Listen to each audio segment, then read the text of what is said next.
Robin ran through the halls of WWN dodging people until she made it to her office. She ran into her private bathroom, locking the door and groaning and vomiting into the toilet. When she was done, she sat against the wall breathing heavily. This had been happening for weeks. She thought for a minute. What was wrong with her? Barney was getting worried. He had tried to get her to stay home today but she didn't want to. She insisted on coming into the office. Robin wasn't a weak person and being sick wasn't going to stop her from working no matter how much her husband insisted she stay home. She got his point though. She had been awake at crazy hours of the morning in the bathroom puking, which kept him awake because he couldn't sleep when she was sick. Barney was always beside her to comfort her. 10 minutes later, Lily came into Robin's office so the two could go out to lunch. She was late, as usual, because the captain always had just one more painting to show her. But at least she was there. Hey, so Robin, guess what? The captain just sold a painting Robin. Lily stopped talking when she realized her friend wasn't at her desk. At the sound of her friend's voice, Robin got off the ground and quickly flushed the toilet. She stood in front of the mirror and quickly touched up her lipstick before opening the door and greeting her friend. What's wrong? Lily seemed concerned. Nothing, she replied. Lily raised her eyebrows unbelievingly. Robin sighed. There was no getting past Lily and her stupid mother's intuition. I've been sick for weeks. Vomiting, headaches, back pain. That kind of stuff. What else? Lily asked, diving straight into mom mode. I don't know, insane cravings, I guess. That's not unusual though. Lily bit her lip. It sounds like you're pregnant. Lil, that's impossible. You know I can't have kids. I know, but maybe they got it wrong. What you're experiencing is pretty common symptoms for pregnancy. Robin shook her head. Lily wasn't making sense. Why was she bringing pregnancy up? It was a little cruel to tell an infertile woman that she might be pregnant. There was no way she was having a kid. These aren't uncommon. It's probably all symptoms for most types of cancer and incurable diseases, too. Robin, don't joke about that. I'll get you a test, but you need to find out. She put her hands up, surrendering. Okay. I'll get one on the way home today. I promise. During lunch, Robin couldn't stop thinking about it. Was Lily right? She knew what the doctor had said, but maybe that was wrong. Realizing that it was a possibility hit her like a ton of bricks. She picked at her food in the takeaway container and looked across the table at her friend. Suppose I am pregnant, how do I tell Barney? Don't worry about him. It's Barney. He'll be happy because he loves you so much. And, he would love a kid too. He knows what it's like, growing up without a dad, and he would never let that happen to his own baby. True. What Lily said made sense, but Robin couldn't help the thought as it kept clawing at the back of her mind. Would he still love and want to support her when she was throwing up from morning sickness? Or when the mood swings started? She tried to block out the negative thoughts but they wouldn't go away. Are you okay with this? I know kids weren't part of your plan. Robin bit her lip. Actually, I don't think having a baby would be that bad. Barney and I are in a loving relationship, and I'm at a stable place in my career. Maybe it would be a good thing, and I think it's time to take the next step in our relationship. As long as he's okay with this. I think I'm ready. Robin replied. Lily grinned. I really hope I'm right. After a quick detour to the pharmacy to pick up a test, Robin got in a cab home. She started to really think about it. About some of the things Barney has said before. Such as one of his vows, I vow to love you forever unconditionally, unless you pudge out. In which case, I'm a Barney-shaped hole in the wall. What the hell was he going to think when he knew she was going to pudge out big time? The realization that she was probably pregnant hit her at full force and the tears got the better of her and flooded out.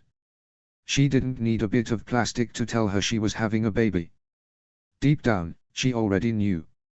Robin got out of the taxi at her and Barney's apartment and poured at the mascara running down her face in a vain attempt to look less like she'd just sobbed her heart out. She opened the door to the apartment silently praying to be the first one home. She wasn't. Barney was standing in the kitchen on the phone to Ted. He looked up and smiled at her, then his expression turned worried as he saw her tears. He cocked his head, silently asking her what was wrong. "Ted, I'll call you back later." Robin's upset. He hung up the phone and walked over to her, pulling her closer to him. "Babe, what's wrong?" He sounded concerned, and it made her feel worse. She struggled trying to think of what to say. Instead of trying to explain herself, she placed the box containing the pregnancy test into his hands. Barney's eyes widened and he was speechless. This was so unexpected. "Oh, whoa." Robin's lip quivered. "I'm supposed to be infertile. I know you probably don't want this." He cut her off, knowing he had to be the voice of reason. "Hey, stop it. Nobody said I don't want this. I love you. Start by taking the test. Come here." He pulled her towards the bathroom, and sat on the bathtub, handing her the stick and reading the instructions. It was simple. "Just pee on the stick, we wait 2 minutes, see if there's a plus or minus sign," he explained. She did as he said, then sat beside him on the edge of the bathtub with the plastic stick in her hand. Her eyes were closed and she was counting quietly. When 2 minutes came, she opened her eyes but couldn't will herself to look at it. She shoved it into her husband's hand. "I can't look. I'm too scared." Robin read his expressions as Barney turned it over and glanced at the little window.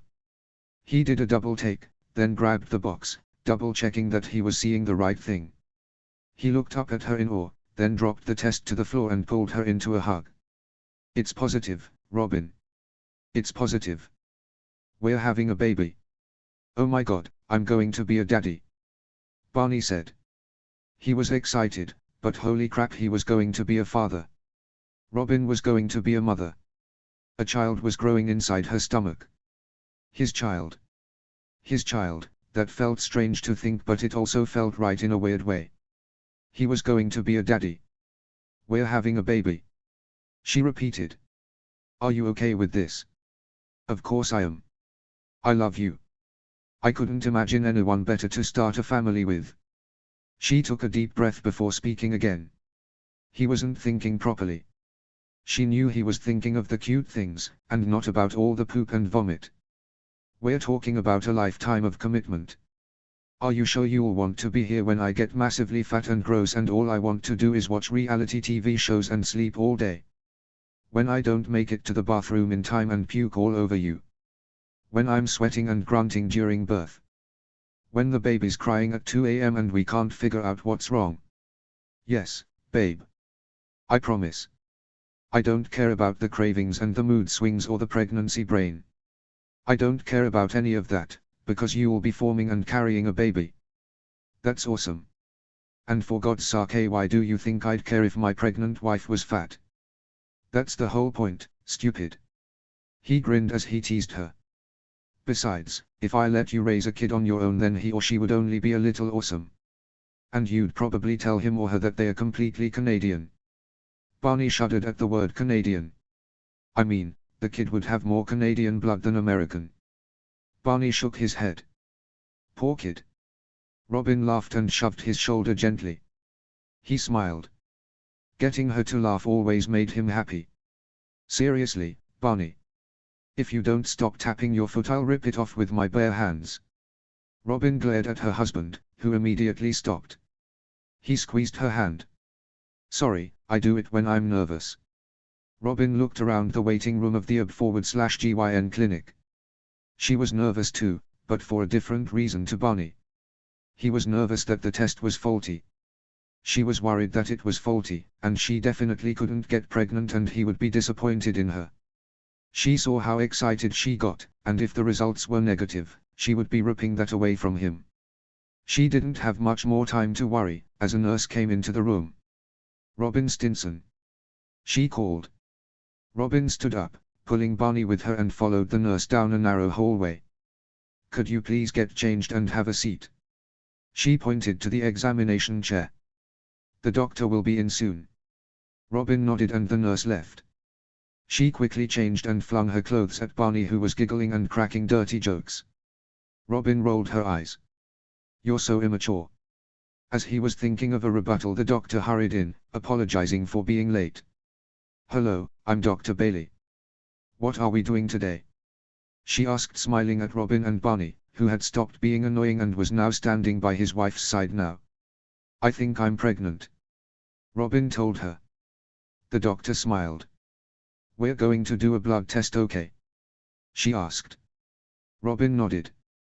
The doctor drew blood from Robin's arm and left.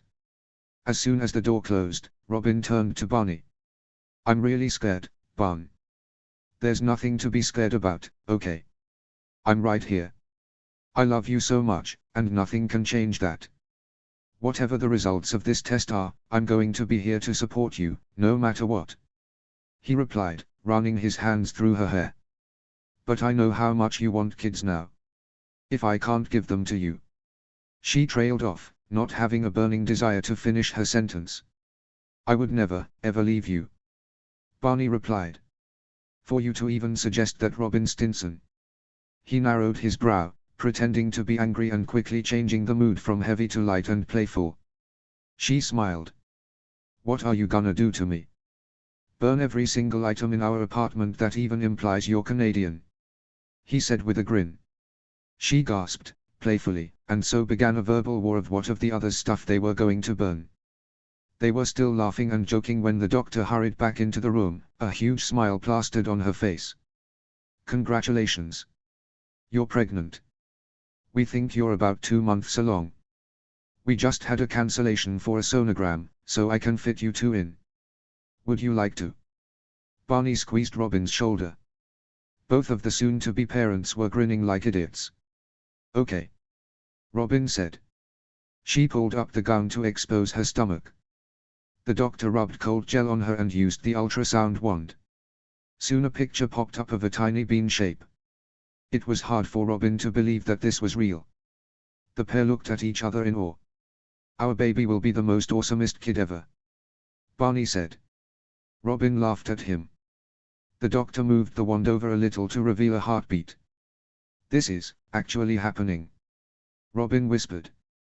That's our baby's heart. Barney kissed her cheek. Yep. The two looked at the screen for a few more minutes until Barney remembered something. She was told she was infertile. A doctor from this clinic told her that. What? The doctor seemed surprised. She pulled up Robin's file and skimmed it quickly. Ah, I think I know what happened. You were incorrectly diagnosed. Unless it's just a miracle.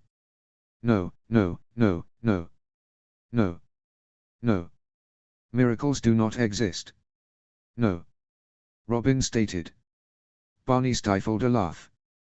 He couldn't believe that even after everything they'd been through together, from their engagement to them staying together against all odds and now with her being pregnant, that she still didn't believe in miracles. I don't know, babe. Barney teased. She pushed his shoulder and he made a huge dramatic display of stumbling back and knocking into a rack of parenting magazines. Robin rolled her eyes and glanced at the doctor, who was giggling at them. He seems like a good guy. She commented with a smile, and Barney steadied the shelf and came back to stand beside Robin. Yeah. I'm really lucky. Robin replied, planting a kiss on her husband's cheek. Barney and Robin left the clinic happy and went to McLaren's to meet the gang. The 6 adults always made sure they met up at the bar just like old times at least once a month, and tonight was that night. They weren't planning on telling the gang yet, because Robin was only 8 weeks along and there could be complications that went wrong. Barney and Robin didn't want to get everyone's hopes up for no reason. Lily was the only one who knew, and Robin realized she had to tell her. She resolved to call her later that night. When they walked into the bar, they found Marshall, Lily, Tracy and Ted all around their booth. Barney and Robin joined them. Robin looked around at these parents. Marshall and Lily had Marvin, Daisy and their newest daughter Florence, named after the city in Italy they visited when living in Rome, and Tracy and Ted with Penny and Luke. She sighed with happiness. Do you guys want a drink? Ted asked, standing up to get the next round. Robin and Barney exchanged a look. Just water, please. Robin finally said. Ted and Marshall's faces flashed with worry. Robin wasn't exactly the type of person to pass up alcohol. Lily instantly knew what was happening and flashed Robin a very excited grin, and Tracy wasn't really the type of person to jump to conclusions. "Are you sick?" Ted asked, pressing his hand against her forehead as a reflex from having kids. "No," Robin replied, pulling his hand off. "What's wrong?" Ted asked. "Nothing." Her voice was thick with annoyance. "Leave her alone, guys," Barney hissed. Marshall and Ted ignored him. Marshall shook his head. "Something is. No offense, Robin, but you're kinda addicted to alcohol." He had his phone out and was googling medical problems that prevent alcohol from being drunk. If it were Lily or Tracy, they would have been quick to jump the conclusion that she was pregnant, but believing that Robin was infertile, none of them suggested that. Robin glanced at Barney one last time and he nodded, encouraging her to tell them. "Fine. I'm pregnant," Robin announced. "Seriously? That's fantastic." Tracy squealed happily. Lily beamed. Robin put the sonogram on the table and the other two women snatched it up eagerly. "Congratulations, guys," Marshall said. "I can't wait for there to be another little baby in the gang." Tracy squealed. "Did you see the doctor?" Lily asked. "Yeah, I'm 8 weeks in," Robin replied. More squeals of excitement. Ted grinned at them. "Congratulations, guys," he said. He was sitting at the head of the booth beside Marshall and leaned in to hug her over the table. Marshall signaled to Carl to bring over drinks when it occurred to him that Kevin had broken up with Robin because she couldn't have kids. He had always felt this overwhelming sense of protection for Robin. Sort of like she was his little sister. His Scotch-loving, gun-nut little sister. He had secretly despised Kevin for this reason but never admitted it because he didn't want to be made fun of. He thought it was beyond wrong that he called off their engagement because of an issue with her body that wasn't her fault. He cocked his head at Barney curiously while Ted, Tracy and Lily began drilling Robin on things she could and couldn't consume. Barney shrugged at him questioningly. "Robin?" Marshall asked. She looked up from her argument with Ted about why it was too early for her and Barney to go to a birthing class and smiled at him, signaling to him that he had her attention. "I thought you were infertile." She gave a slow nod as she thought about how to answer. "Me too. Misdiagnosis apparently. I'm not 100% sure of the details," she replied. "Miracle." Barney stage whispered to the others, just loud enough for her to hear. "Nope," she yelled. The five spent the next hour trying to convince Robin that miracles did exist, but she was too stubborn to agree. They ended up having a great night and staying out until 2, which was something that rarely happened nowadays because, as Barney so elegantly put it, Lily, Marshall, Tracy and Ted got old and boring, but he assured everyone that would never happen to him and Robin. As the weeks went on, Robin realized how challenging work was. She hadn't told anyone there yet that she was pregnant. Mostly because she didn't want to deal with Patrice's suffocating smothering or Sandy's anti-monogamy comments. One morning, she and Barney were getting ready for work. They'd known about the baby for a month now. Barney was on the bed emailing one of his company's business partners, and Robin was trying on outfits. Clothes were getting harder to wear, now that she was showing. She stood in the bedroom and sighed, pulling another top off and throwing it onto the bed. "All these tops make me look fat," she complained. Barney looked up at her from his place on the bed. "Fat? Babe, you're pregnant, not fat." "Barney, help me," Robin moaned, drawing out the Y in his name and the E in me. "I need a top that doesn't make me look like a cow." "Once again, you're not a cow. You honestly don't look fat. People are right when they talk about how pregnant women glow. You have to say that. You married me and put a baby inside of me," she grumbled. He shut the laptop and jumped up, coming over to her. She had her arms on her hips, so he threaded his own arms through hers, and gently rested them on her stomach, hugging her from behind. "Oops. Sorry about that," he said with a grin. "Seriously though, you're still gorgeous, Robin." Robin grinned. Okay. I get it. Your spouse is so much hotter than mine. No need to rub it in." "Hey. Barney yelled, mock insulted. He pushed her gently and she smiled and planted a kiss on his forehead. She pulled herself away from him and went to trample through the closet again. Barney went back to his laptop. Barn. Where's all the dirty laundry? I did a load last night after you fell asleep. It's probably still wet. Barney responded. Robin groaned. Recently, she'd been wearing loose, flowy tops at work to hide her bump, but they'd all be wet now. All my loose shirts were in there. You couldn't just wear flowy tops all the time. You had to tell your boss and co-workers that we're expecting a baby eventually. Barney pointed out. Robin sighed in defeat and went to look at her clothes selection again. Eventually, she pulled on jeans and a shirt that used to fit her well but was now too tight. When she went out to eat breakfast with Barney, he suggested she get maternity clothes on the weekend. Robin agreed but found it unfair that she had to get maternity clothes already. When Lily and Tracy were 13 weeks pregnant, they were still tiny. Why was she the one that got the bump early? After breakfast, Barney and Robin split a cab to work. After a quick stop at the coffee shop to get their usual, they went to G&B. Barney pecked Robin on the lips before saying goodbye and heading up to his office. When the cab let her out at WWN, she hesitated before opening the door. She did it though and stepped inside. Morning. The security guard trailed off, eyeing her stomach. She gave him a quick smile and flounced through the doors of the elevator. Robin ignored the bewildered stares of her colleagues as she walked down the hallway to her office. It was annoying, but she couldn't say she blamed them.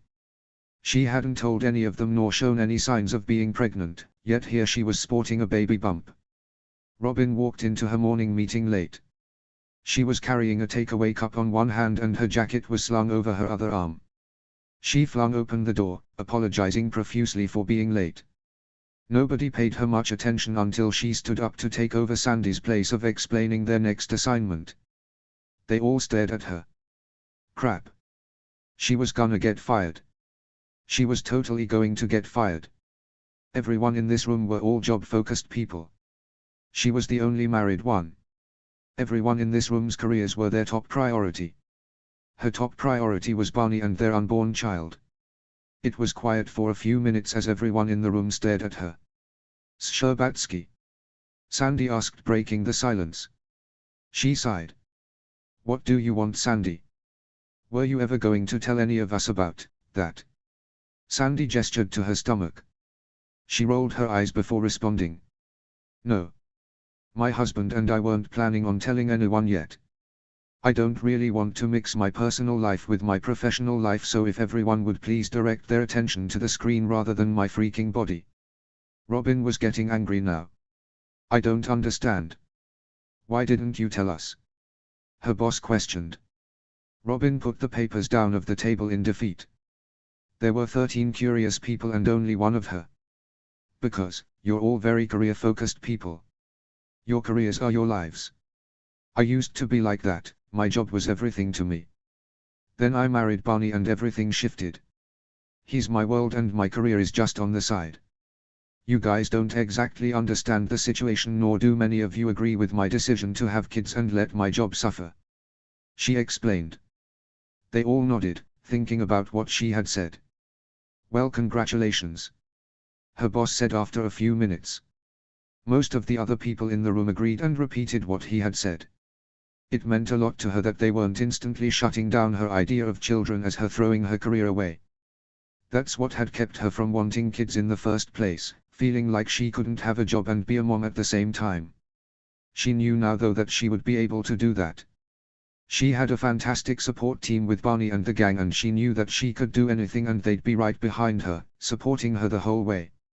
Including as she did the scariest thing she thought ever possible, become a mom. Barney opened the door to their apartment that afternoon and it looked like a bomb had gone off in their kitchen. Robin was humming to herself as she checked something in the oven. There were multiple trays of food on the stove cooling and there was the biggest pile of dirty dishes he had ever seen in the sink.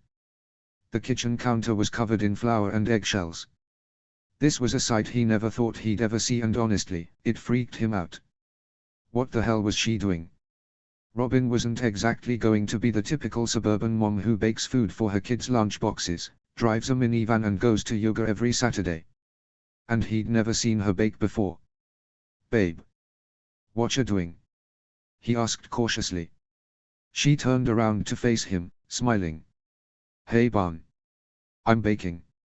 She replied. He went over to greet her properly with a kiss. I assume it went well at work then? Barney asked curiously. She nodded and then resumed humming and turned back to her food. He plucked a cupcake off one of the trays and was surprised at how good it was. Barney went back to the doorway to pull his shoes off. When he looked up again, Robin was standing in the middle of the kitchen with her hand placed on her abdomen. Her face was a mix of confusion and amazement. What's wrong? Are you okay?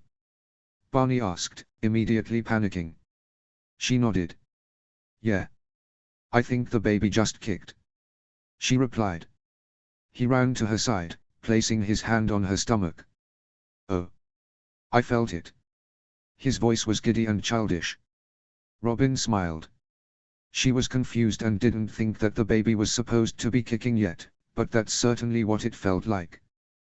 Both Barney and Robin took the day off work to go to Robin's 16-week checkup only 3 weeks later.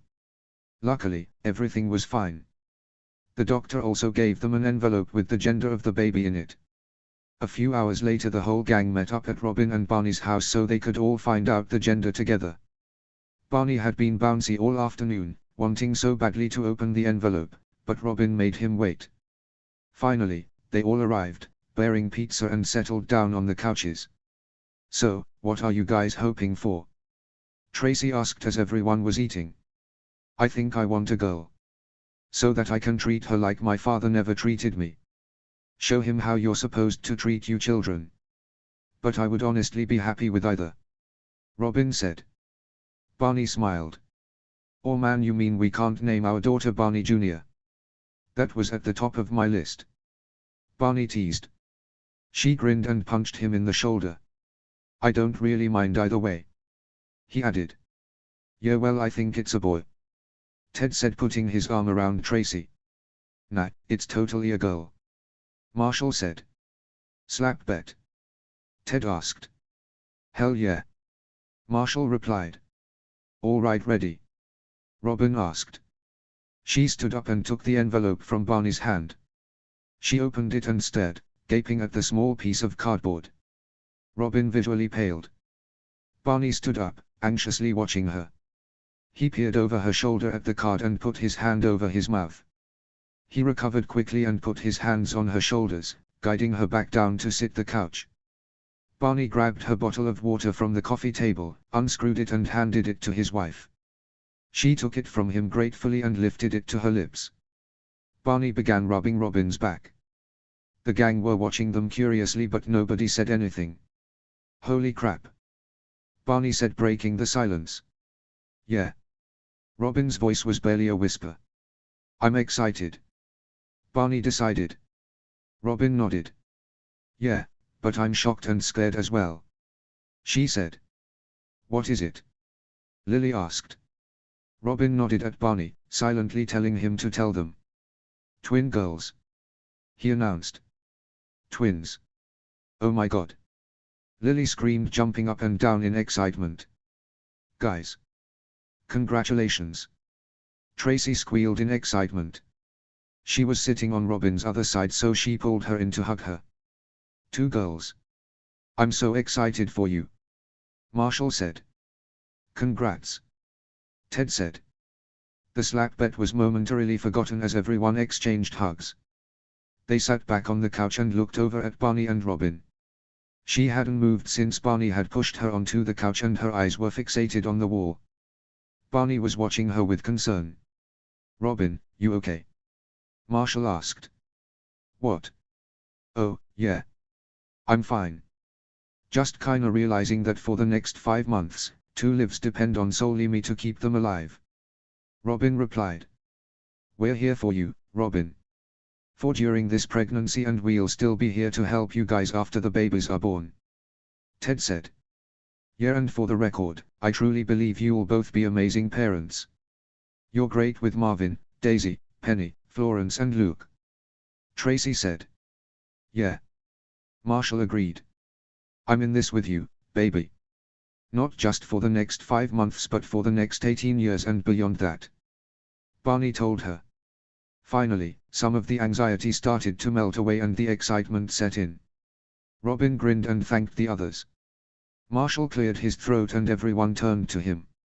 It has come to my attention that this is not one girl, but two. So, all in favor of me slapping Ted twice, raise your hand. Everyone except Ted raised their hands. Tracy. Ted exclaimed. Sorry. She giggled. Okay, do it. He stood up and closed his eyes. Marshall stood up and rubbed his hands and then slapped Ted. The noise echoed the room as the gang laughed. As he stood up he braced for the second slap and Marshall delivered it. I'm so glad that's not me anymore. Barney whispered to Robin. Barney, I feel terrible for laughing at you all those times Marshall slapped you. Ted said, standing up after the second slap. Okay, now can we get another pizza? Robin asked. Everyone looked at her. Stop judging me. I'm eating for free. Everyone laughed and Barney ordered her another pizza.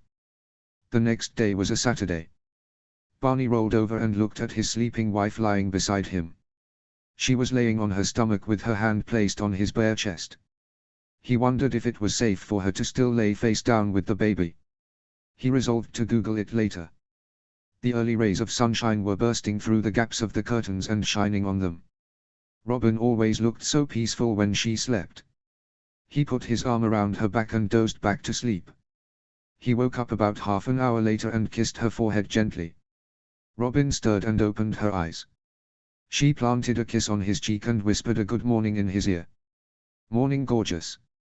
We should probably tell our families today. Barney said. Okay. She yawned. I'm kind of dreading telling my dad. If he even dares to treat them the way he treated me, then he's not allowed to see them. Fair enough. Barney said. Why don't you invite him to that cafe he likes? That's what we did last time, you had to tell him something. Robin agreed with him, thinking about when she told her father she and Barney were engaged all those years ago. What are we going to do for everyone else? Robin questioned. Call my dad, your mom and your sister.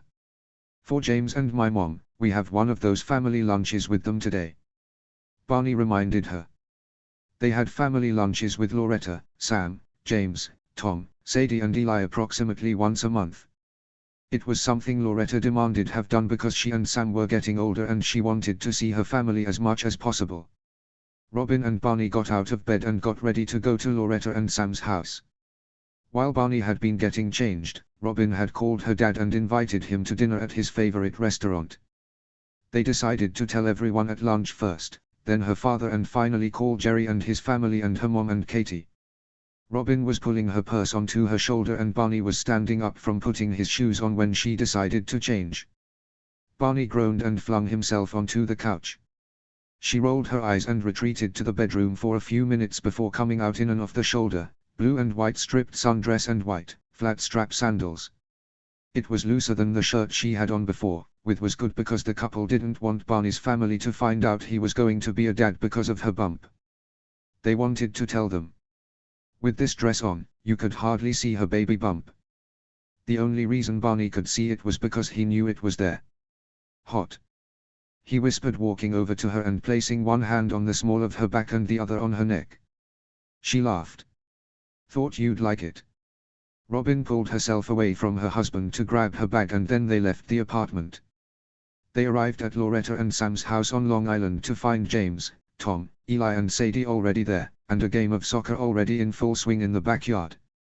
Barney and Robin walked through the side gate, his arm around her hips and her hand in his back pocket. Hey everyone!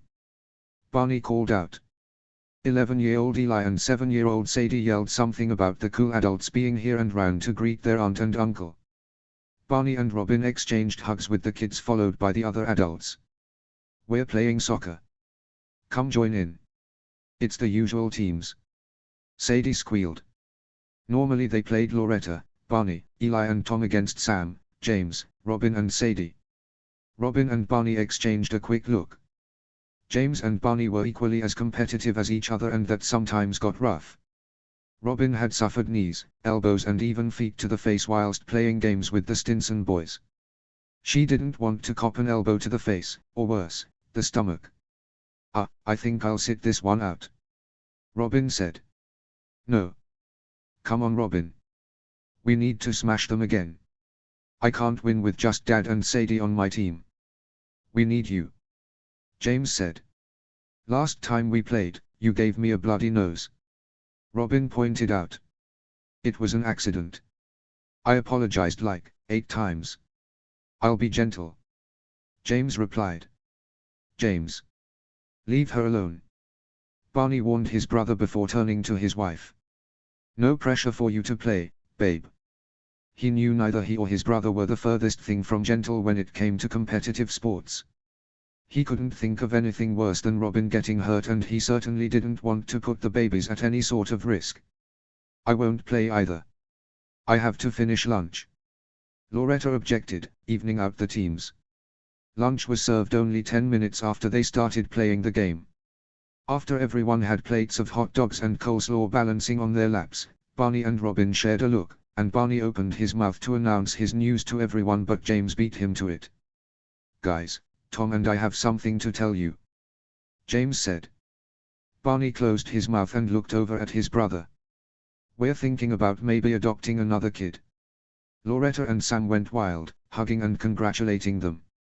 Barney's mouth dropped open and he looked at Robin. They couldn't take the spotlight away from Tom and James' news, but they couldn't really wait another month before telling everyone either. Barney was angry at James and Tom.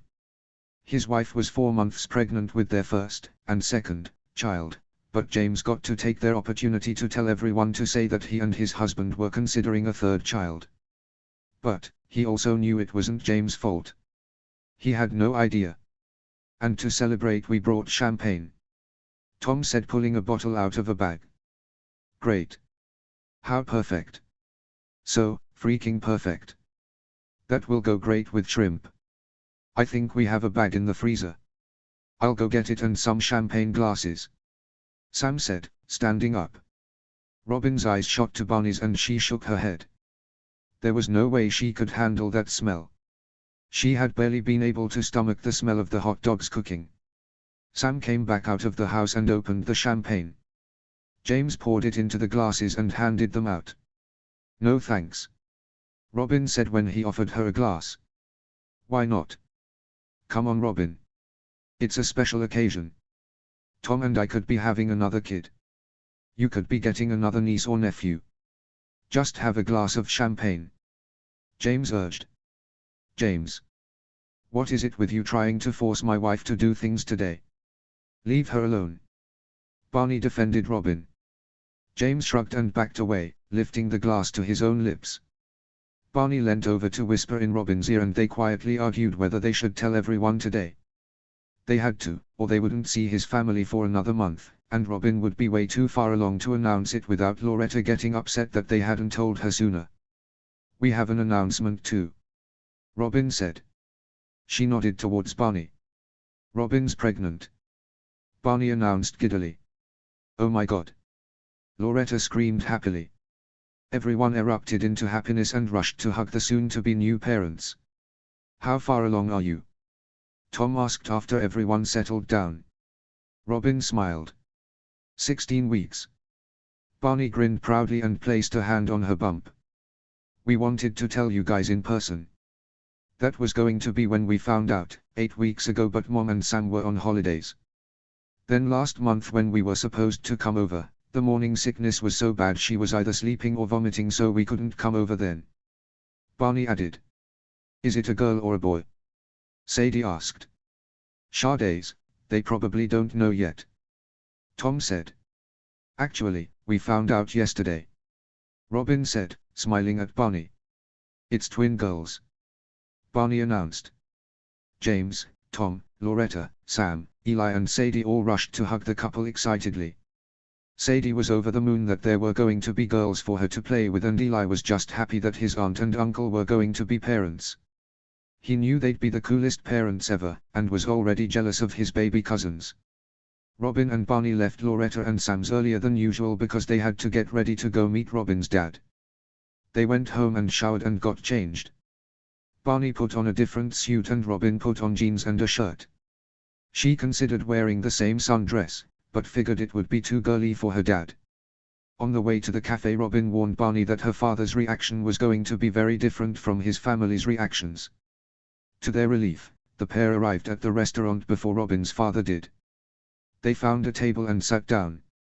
The two chatted for a few minutes until Barney saw his father-in-law enter, his arm around a woman in her mid-50s. Barney nudged his wife and pointed in the direction of her father. "Who's the woman?" he asked. "That would be my stepmother, I guess. I've never met her," Robin replied. Her father and stepmother make their way over to the table where Barney and she were seated. "Robin, this is Carol, my wife. Carol, this is my daughter Robin and her friend Barney," he introduces, draping his own coat around his chair. "I'm her husband and have been for 6 years, but my charming father-in-law still isn't acknowledging that." Barney's tone was cold as he shook Carol's hand. Robin elbowed him in the side. Dinner wasn't off to a great start. The waiter came and they ordered their food. During the course of the meal, Robin and Barney kept trying to make their announcement, but Robin's dad wouldn't shut up about himself. Every time Robin tried to cut in, he would start talking again. "All right, I'm just going to go to the bathroom. Be back in a minute, babe," Barney said, kissing Robin on the cheek. They had just finished dinner and had ordered dessert. "Spaghetti's is the men's room," she reminded him quickly. Her father decided to go as well, leaving Robin in the awkward company of her newly acquainted stepmom. Barney was washing his hands and humming to himself when his father-in-law stepped in as well. "You know, Barney, I can't believe you and Robin are even still together," he started saying. Barney rolled his eyes. "I would have thought you'd have dumped her by now. She's a failure. Surely you can't be proud to call her your wife." The older man raised his eyebrows when he finished talking. Rage was boiling inside Barney. Nobody had the right to talk about Robin like that. It wasn't true. It was the exact opposite from the truth. Barney was unbelievably proud of her and everything she's achieved. Instead of firing off some snarky and petty comment like he wanted to, Barney kept his mouth shut. "Are you going to say something, Blondie? Just shut up before I do something I'll probably regret," he threatened angrily. Well, that came out wrong. He opened his mouth to say something when Robin's father hit him square in the nose. Blood instantly began gushing down his face. Barney was going to hit his father-in-law back but figured Robin would be angry if he did that. Instead he placed a hand over his nose and walked out of the bathroom, back to their table. Mr. Sherbatsky followed him. "Oh my God! Barney!" Robin jumped out of her seat and ran to her husband's side. She pulled his hand away from his face and pushed him into a chair. She pulled a napkin from the table and handed it to him. He pressed it against his nose. Robin spun to face her father. "Did you do that?" Nobody replied. "Did you do that?" She screamed louder at her dad. Barney had to stop himself from making a comment about pregnancy hormones. "He needs to learn to toughen up," her father simply replied. Barney felt Robin's hand grip his arm tighter. She was beyond angry at her dad. He pulled the napkin away from his face so he could squeeze her hand. The bleeding had stopped now. "What the hell is wrong with you? You can't just go around punching people.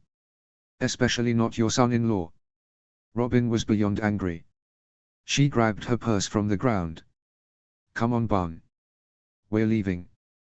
Barney opened his wallet and threw a couple of bills on the table. He pulled both their coats from their chairs and draped Robin's over her shoulders.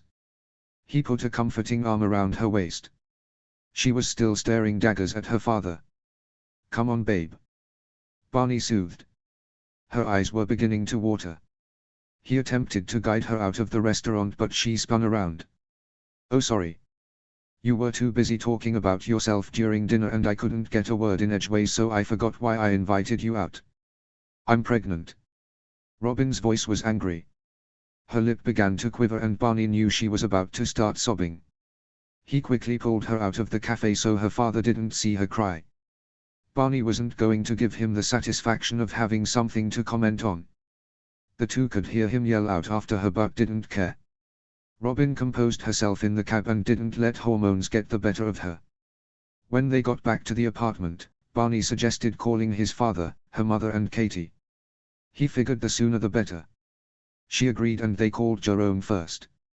Cheryl, JJ and Carly were with him, so that made 2 less phone calls.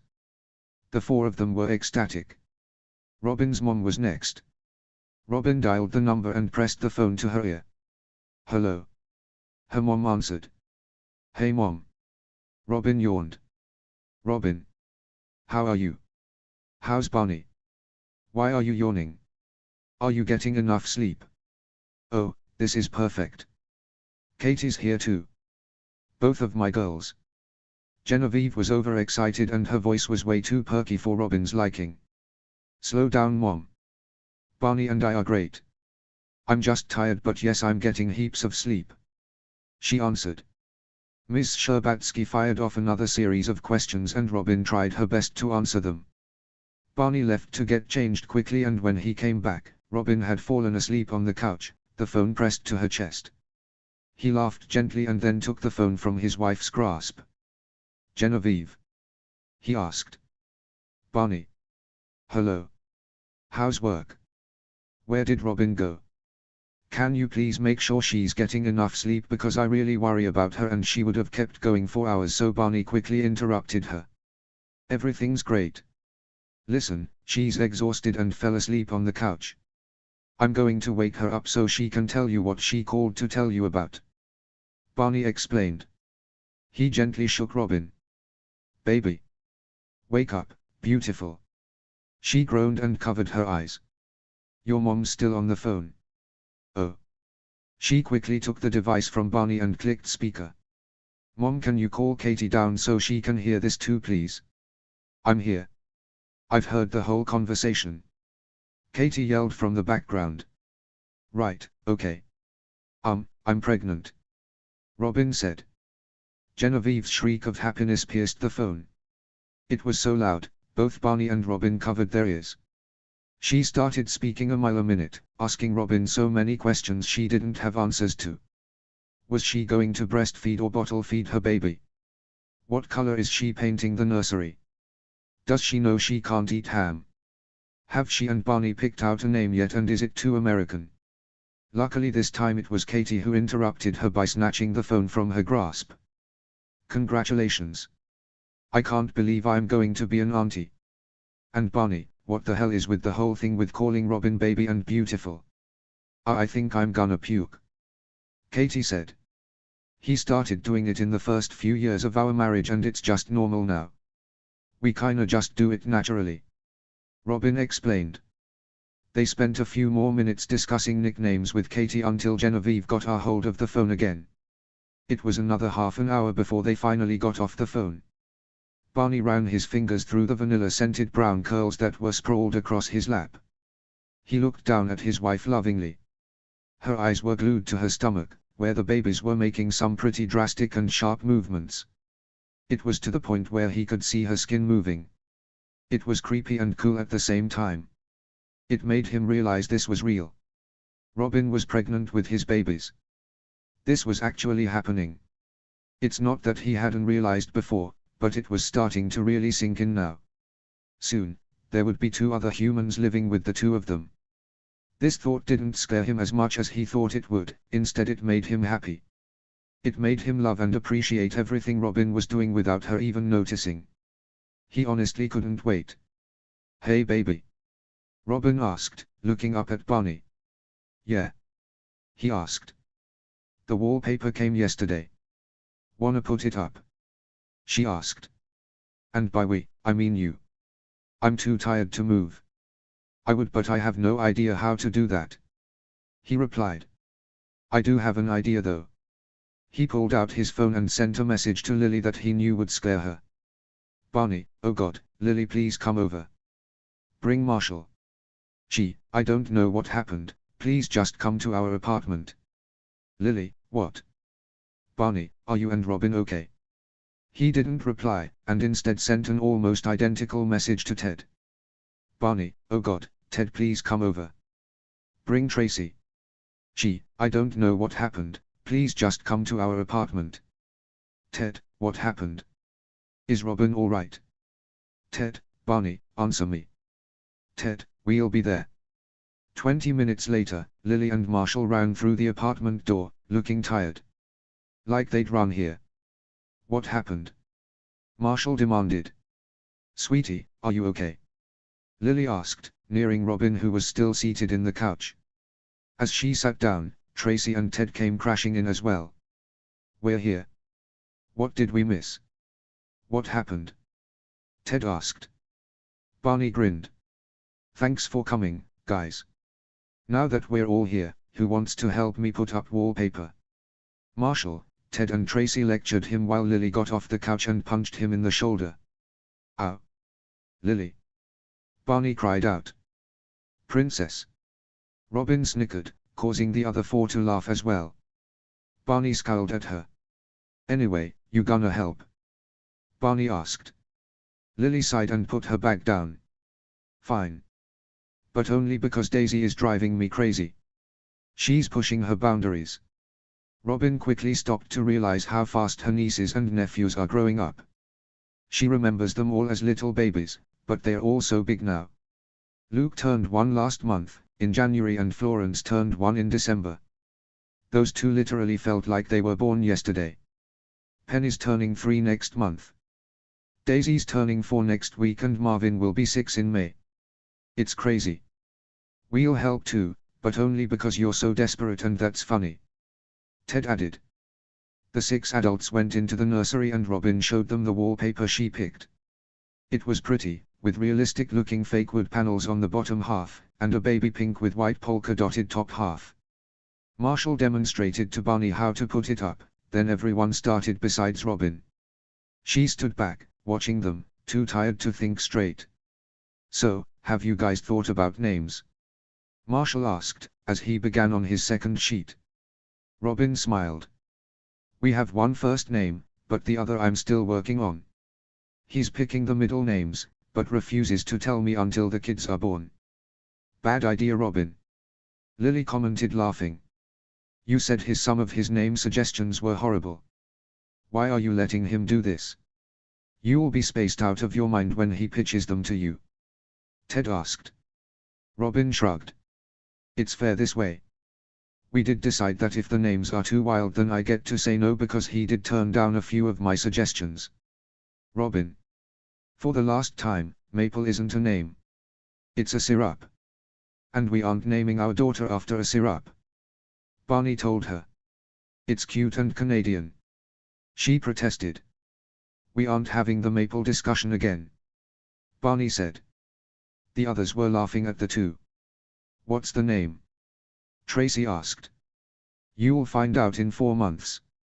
Robin said, with a grin, causing the others to groan in frustration.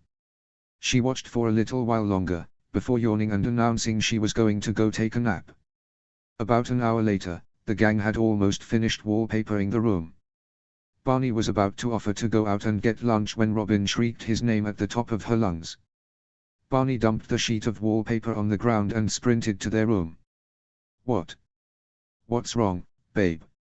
Are you okay? He asked frantically. I thought of the perfect other name. She replied. Jesus, way to give me a heart attack. He responded, sitting on the bed next to her. She leant in and whispered in his ear, so any other members of the gang who may be hovering around outside, didn't hear. Barney considered for a minute. He repeated the name, possible nicknames, and said it with the other name they had chosen softly under his breath before reaching a decision. Perfect. I love it. Good. Robin replied, leaning in to kiss him. At around 6 months, Barney and Robin decided it was time to start thinking about the nursery. So, they borrowed Ted and Tracy's Range Rover and made the lengthy car trip from Manhattan to New Jersey. Barney had luckily learned to drive a couple of years ago, because of Ted's persistent nagging. This was lucky because Robin did not feel like driving. She was asleep no more than 5 minutes into the journey. Imagine a child in a candy store. Scrap that, imagine Marshall in a candy store. That was what Barney looked like when they walked into the We Be Babies outlet in New Jersey. He dropped Robin's hand and ran ahead to grab a shopping cart. "Child," she muttered under her breath as she followed him. "Hurry up, babe," he demanded. "Barn, calm down. I am not running to keep up with you. First things first, I really need to pee. And I'm hungry," Robin declared. Barney scowled. "Again?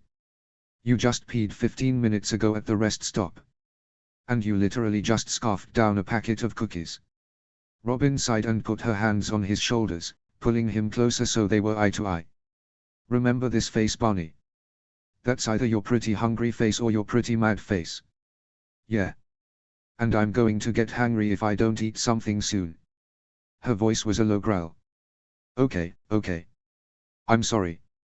You're carrying my children and I love you so much, so whatever you want, you get. Let's see if there's a cafe or something around here." The last sentence was muttered to himself. The store seemed to have prepared for hungry pregnant ladies. They had a cafe inside the actual building, located conveniently right next to the bathrooms. Robin had just finished demolishing a stack of maple syrup and ice cream pancakes and a chocolate milkshake. She looked over at Barney, who was eating a muffin. She intercepted the forkful of food somewhere between the plate and her husband's mouth and ate it. That's good, babe," Robin observed, chewing. Without offering or her asking, Barney placed the plate that had what was left of the muffin in front of her to finish. They had been in the middle of looking at cribs on the IKEA website when a couple approached them. "Excuse me?" the woman asked. Barney and Robin looked up. She had a child that looked about 2 years old on her hip and another who looked around 5 was holding her hand. The man had a baby strapped to his chest. Robin looked at Barney in confusion before answering. Yeah.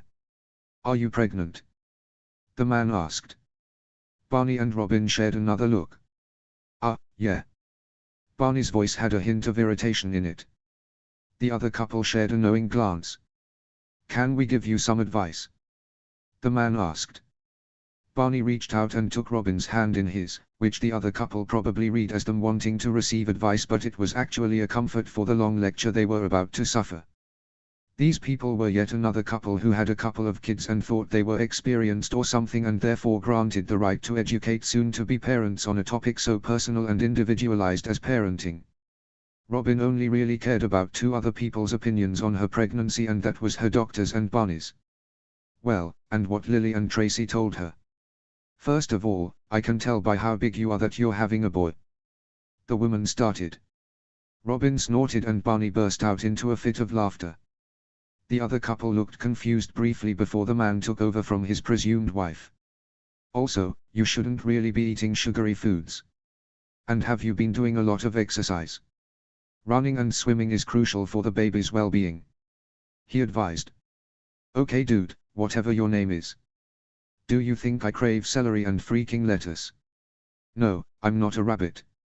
I want is greasy, sugary, fried and salty deliciousness. Also, I'm exhausted 100% of the time, so I'm not going to go running after working for 8 hours straight.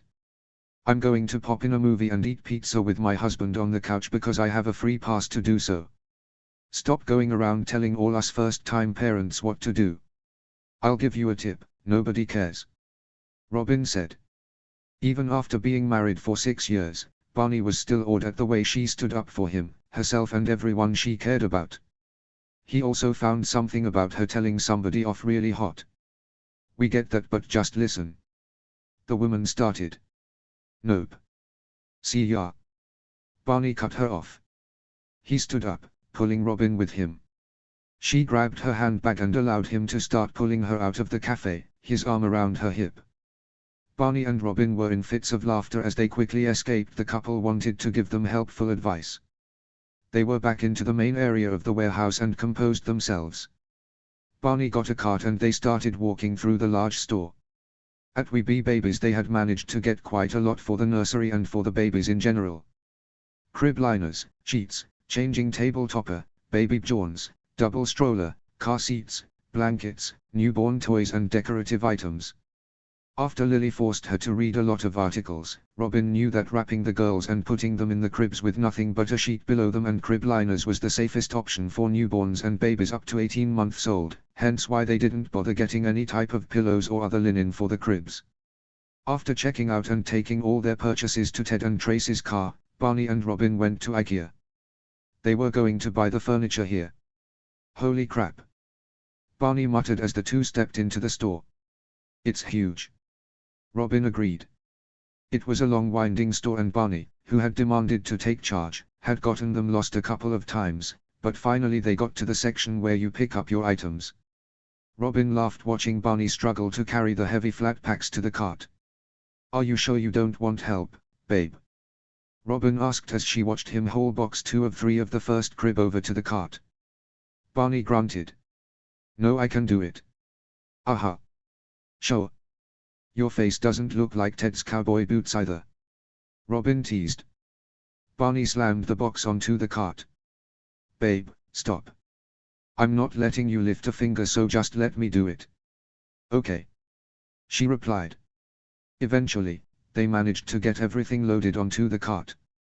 They took it to the counter and paid. Their purchases here included 2 cribs, a changing table, 2 drawers and a rug. Once they got back to the apartment, Barney called Marshall and offered him $1,000 to come over and help him take everything inside. Obviously, he agreed. Barney, I could have helped.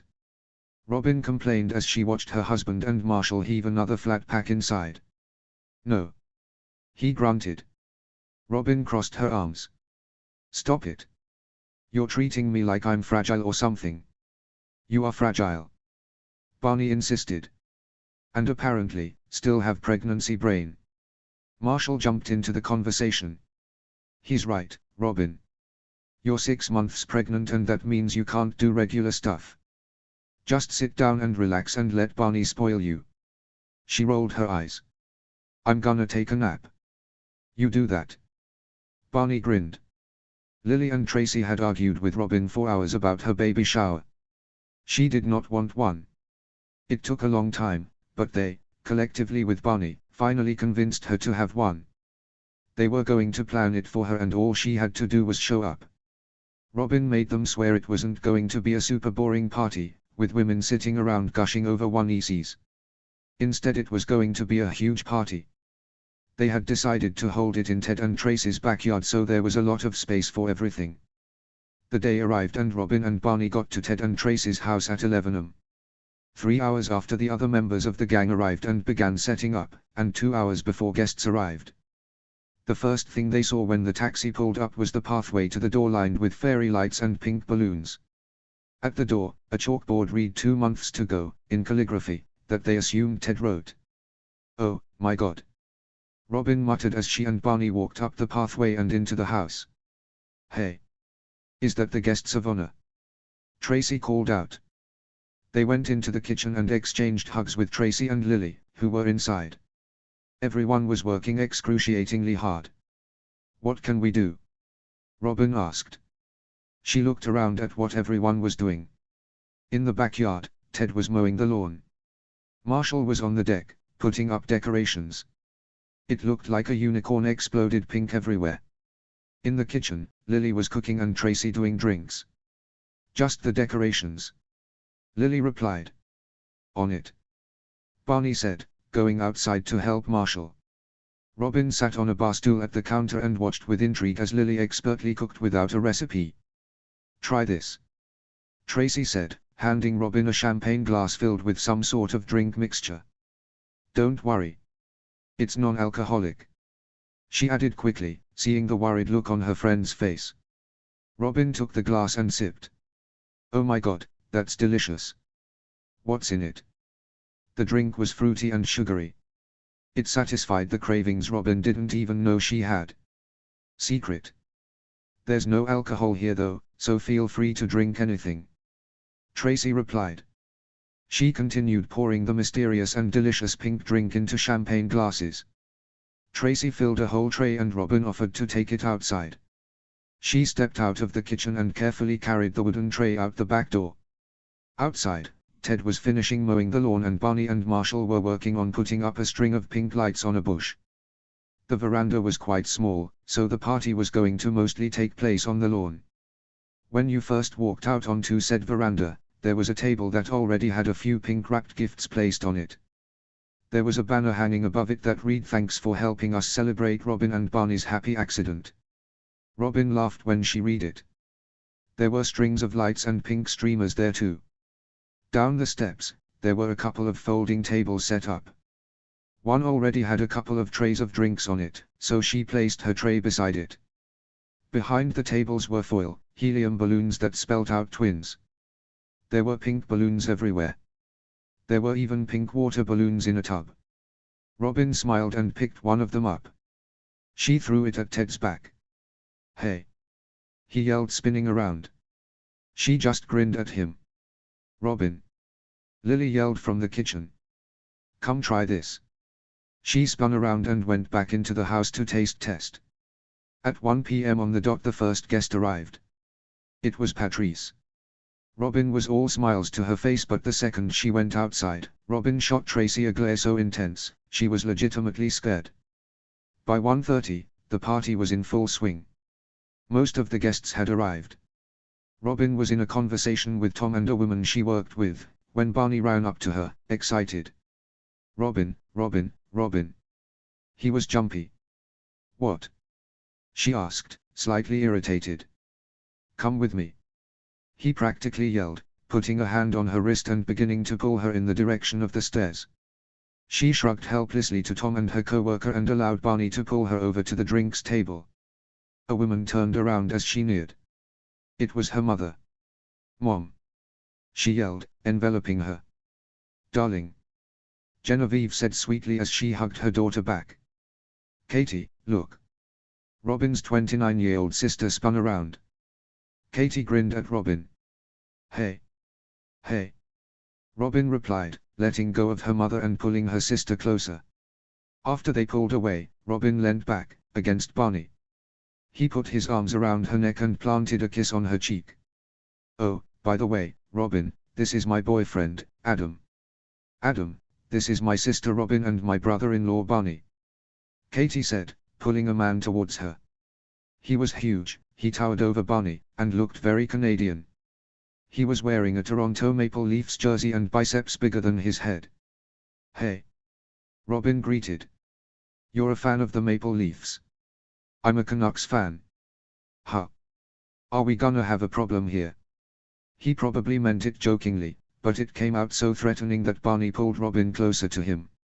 He found it highly inappropriate for someone to say something like that, something that could be so easily misinterpreted. Katie laughed, trying to clear the awkward atmosphere between Adam and Barney. "So, Robin, where are your friends?" Robin scoured the backyard. In the far corner of the yard, Marshall and Lily were talking to the captain, most likely about art. Tracy was close by, talking to James and Loretta, and Ted was carrying a tray of drinks from the house. As he passed, Robin grabbed one. "Here's Ted." Marshall and Lily are talking to her boss, and Ted's wife, Tracy, is talking to Barney's brother and mom. Robin pointed each person out as she mentioned them. Genevieve struck up a conversation with Ted while Katie and Adam flounced off in the direction of Marshall and Lily. As the party wore on, and Genevieve finished talking everyone else's ears off, she finally started drilling her eldest daughter. Robin was stacking plates and glasses up and trying to take them inside, while Tracy and Barney were attempting to stop her. "Will you stop?" Barney scolded his wife as she brought in yet another stack of plates from outside. "This isn't Ted and Tracy's job, Barn," Robin said. "Trace," Barney called. Tracy came inside. "What's up?" She then saw Robin stacking plates into the dishwasher. "Stop it. Seriously, Robin." "What?" she asked innocently. "We can do that later. Go mingle. Talk to everyone, enjoy this. We're not even halfway through the party yet," Tracy said. "Fine." Robin reluctantly agreed. Barney smiled. "Thank you." He took her hand and they went back outside. The couple went to the drinks table and got glasses of Tracy's concoctions when Genevieve came up. Darling, can we talk? She asked. Robin chugged the rest of her drink before turning to her mom and plastering a fake smile on her face. She knew she was about to be lectured. Sure, Mom. Are you sure New York is the best place to raise a child? I mean, you have a tiny apartment with no lawn. I want the best for my granddaughters. The best place to raise children is where Barney and I are. We want to stay in New York. Sure, we don't have a backyard, but babies don't need a backyard. Our apartment isn't that small either. It's got 3 bedrooms. Robin replied. Genevieve frowned. Babies need vitamin D. Robin rolled her eyes. Okay, Mom, I'm done with this conversation now. She gave her mother a quick smile and then went into the crowd to talk to people. Can everyone gather round? We just want to say a few things before we hand the mic over to the soon-to-be parents. Ted called through the microphone. People cheered as they all headed over to Ted. He was on the top step of the patio and everyone gathered on the grass below him. Marshall took it from him. Thanks for being here today, everyone. I know Robin and Barney really appreciate it. So, if there are any party crashers in the crowd, who for some reason decided to crash a baby shower he was forced to pause by everyone's laughter, then Barney and Robin are the couple over there. Ted cut in quickly. Robin's on the right. They're about the same weight, so it may be hard to tell which one's pregnant. I will kill you, Theodore. Barney screamed. The rest of the crowd was in hysterics, laughing as Robin and Barney forced their way to the front and took the microphone from Ted. Thanks, we'll take over. Robin said, trying to contain her laughter. Stop sulking, Barney. He reached out to take it from her. Yeah, as Marshall and Ted said, thanks for coming, thanks for the gifts and thanks for all the parenting tips, God knows we need them. Robin and I are really glad that Barney was cut off by Robin shoving her hand over his mouth swiftly, to stop him from blurting out one of the names. That the twins will be born into a world with so many family and friends who love them. He quickly corrected himself and then flashed a mean smile to Lily, who was groaning because she wanted to know what names they had chosen and she was so close to finding out. Okay, we have one last surprise for you guys. Ted said, reaching out to take the mic. This was totally Ted and Marshall's idea, we take no credit. Tracy yelled, as she and Lily stepped away slowly. Marshall now. Ted ordered. Buckets of cold water dropped down onto the unsuspecting couple, from the roof where Marshall was perched. Happy baby shower. It was a warm day, for spring, but certainly not warm enough to be drenched in freezing cold water. Both Barney and Robin were standing still, gaping. Barney used the back of his hands to wipe water from his eyes, then turned behind him to where Marshall and Ted were standing, laughing at their own joke. That was the stupidest idea ever. And a lame pun. He turned to his right where Robin was still standing, motionless. Are you okay, babe? He murmured, suddenly fearful. She nodded and opened her eyes. I am going to kill them too though. She threatened, grinning. Robin reached to her side where an untouched bucket of water balloons was sitting. She started pelting them at the two men, who squealed like children. Barney's eyes sparkled as he got an idea. He ran to the side of the house and turned the hose on, then brought it back around to the front of the deck. Guests ran for cover as Barney pulled Robin behind him and aimed the hose at Marshall and Ted. Before long, it had turned into a full-fledged water fight. Most guests had joined in, and everyone was throwing water balloons at each other. By the time people started to leave, almost everyone was drenched from head to toe in water. Towards the end of the party, Barney and Robin were sitting on the porch steps, laughing and sipping lemonade when Katie and Adam came approached them. Hey guys. Katie said, smiling. Hey, what's up? Robin asked. Katie grinned, obviously trying to suck up to her sister. So, the hotel we were going to stay in is all booked, so we don't have anywhere to stay tonight. Could we stay at your apartment? Barney and Robin exchanged glances. Sure, but we don't have anywhere for you, so sleep. The former guest room is now a nursery. Barney said. Don't you have 3 bedrooms? Katie asked. Yeah, but one is just full of crap we dump in there so we don't have to look at it. Robin said. I guess we could blow up an air mattress though, if you don't mind sleeping in the nursery. Whoa, there's baby crap everywhere, Katie commented as she entered the apartment. Barney pushed past her so he didn't drop the stack of baby shower gifts on the ground. Robin looked at her sister in confusion. Duh. The babies are due in 2 months, and we're prepared. Here, put your bags in the nursery, Barney said. He and Robin led Adam and Katie to a room and opened the door. Robin looked around the nursery proudly. It had taken ages to do, but looked beautiful. The room was big, square and wallpapered. The bottom half of the wallpaper was white, and looked like paneled wood, and the top half was a baby pink with white polka dots. At the far end, a large window had white curtains. Underneath the window was a white changing table. It was already stocked with diapers, baby powder, wipes and pretty much everything else essential for a changing table.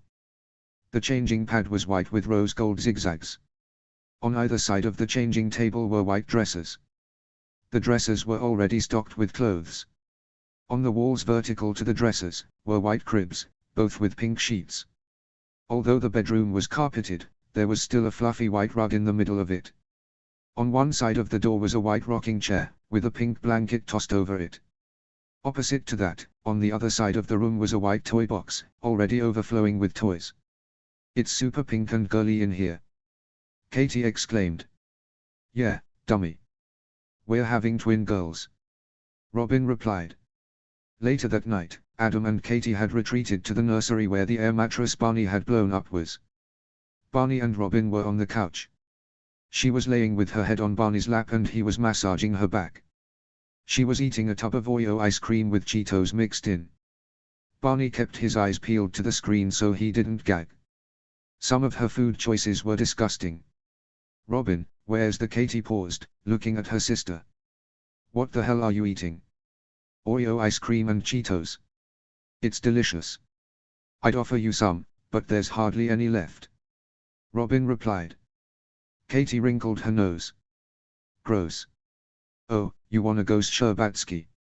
Robin asked, slamming the carton down on the coffee table. Yeah, Stinson. Let's go, Katie replied. Barney couldn't contain the grin on his face at his sister-in-law calling Robin by his last name instead of her maiden name. He stood up and pulled Robin with him, as she was struggling to get off the sofa. The two neared each other, mock furiously. Robin grabbed the almost empty carton and threw it at her little sister, showering her in melted ice cream. Robin laughed and ducked behind Barney, using him as a shield from her sister. I am actually going to murder you, Katie yelled, but even she couldn't contain her laughter. She charged for the couple, and as she neared, Barney threw her over his shoulder into a fireman's carry. I've got you covered, babe, Barney laughed, dumping his sister-in-law on the couch. Robin giggled and pressed a kiss to his temple. Yuck, you guys are gross. And for the love of God, stop calling her babe. It's disgusting, Katie said with a hint of disgust, causing the other two to laugh. Robin neared the entry of her and Barney's apartment. She was now almost into her 8th month of pregnancy, and was due in 6 short weeks. Her doctor and Barney were trying their absolute hardest to get her to stop working and relax, but she refused. She also denied early maternity leave, and wanted to keep working for another week.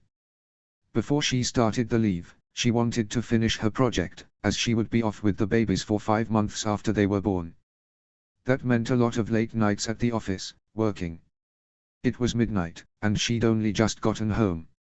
She prayed Barney would be asleep as she opened the door, but he wasn't.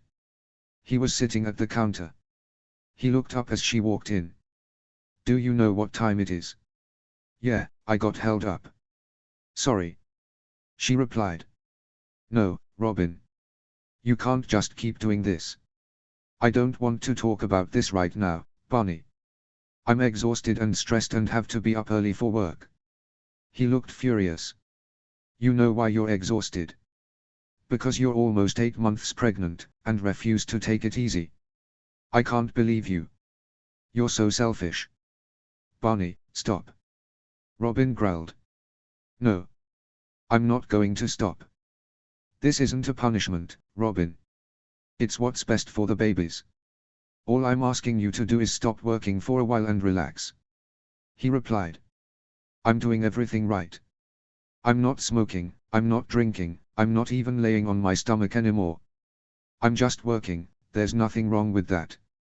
I'm sitting at a desk typing things. Barney rolled his eyes. It's about the stress and you know that. Working is stressing you out, therefore likely increasing our chances of stillbirth and miscarriage. Is that what you want? Of course not. She whispered angrily. It's okay for you, though. You can do what you want and just demand I do stuff. Demand you to do stuff. Robin, what the hell is wrong with you? Barney asked. Excuse me. She yelled. I can't even deal with this right now, Robin. She was getting more worked up every sentence he said. I know what's best for our babies, Barney. You don't. You have no idea. You're right. I have no idea what's going on in your body. But, I do give a crap about my children. Unlike you. All I ask is for you to relax, freaking relax for just 6 weeks, and you can't even do that. You're too selfish to do that. When we got married, I knew you were stubborn, but I never expected this. He was absolutely furious. Tears were pooling in her eyes. I need to get out of here. Fine. Go out and go back to work. Let the stress drive you into miscarriage. Hell, if that doesn't work, get drunk and kill our babies. You can die too, for all I care. He yelled as the door slammed behind her. She knew he said it out of anger, and absolutely didn't mean it, but it still hurt her so much. Hearing that from the one person who's supposed to love and protect her at all costs was the most emotionally painful thing she's ever endured. Then again, the hormones might be telling her that. Tears fell as she exited the elevator into the lobby. She was sobbing uncontrollably. Mrs. Stinson. Someone yelled out. She turned around. It was Frederick, the doorman. He's a sweet man, maybe around Barney's age. He neared her. Is something wrong?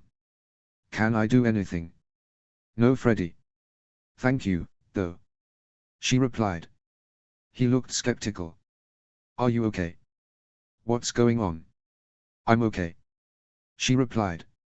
She contemplated waltzing past him, but decided to tell him what was going on.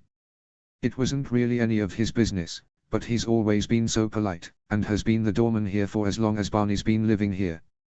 He was probably worried, so she decided to explain. Barney and I were fighting, that's all. He nodded understandably, but didn't say anything. Robin gave a weak smile and turned to leave, before realizing she didn't have her purse. She had no phone and no money. Screw it, she'd just walk to Marshall and Lily's. True, it was a 23-minute drive away, so walking would take roughly 2.5 hours, okay, maybe she couldn't walk that. Was WWN closer? Yeah, she could walk there. As long as she didn't have to go back home. She headed towards the doors, before stopping and turning on her heel. Could I please use your phone? She asked. He smiled and pulled it out of his back pocket. Sure. She took it from him and opened the phone app, then paused. Who should she call?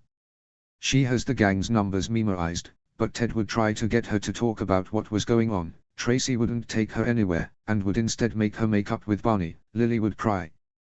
That left Marshall. Perfect. She dialed his number and he picked up on the 4th ring. Robin. What's up? He yawned. Hey Marshall. Can you please come pick me up? Sure. Where are you? Are you alright? At home.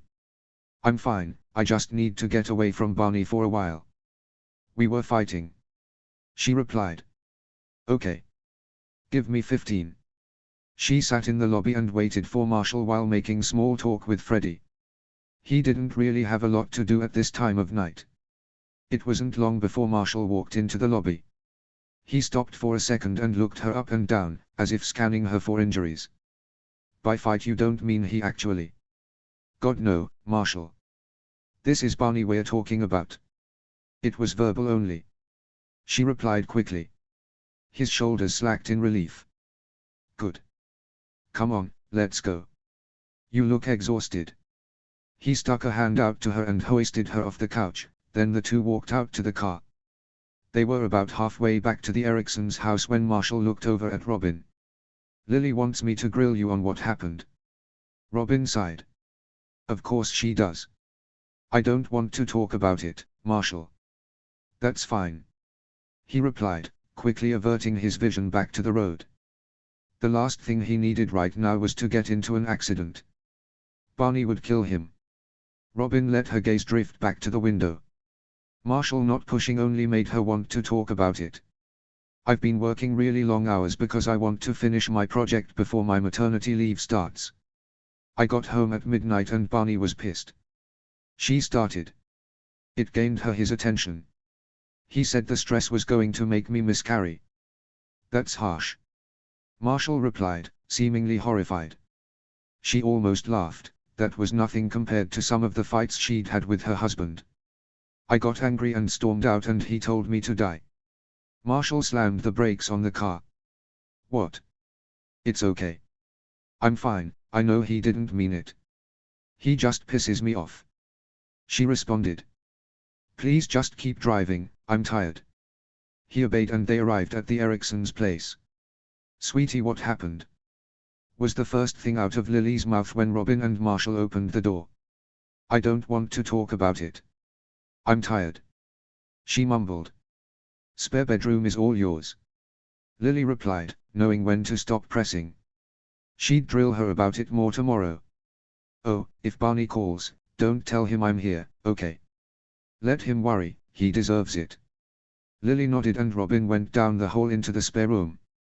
She fell onto the bed, not bothering to take her shoes off or climb under the covers. As she drifted to sleep, she heard Marshall and Lily whispering, no doubt about her and Barney. Barney sunk to the floor in anger as soon as the door slammed behind Robin. He was so frustrated, why wouldn't she just listen to him? He had read so many books and pamphlets, he knew what was best for her and the babies.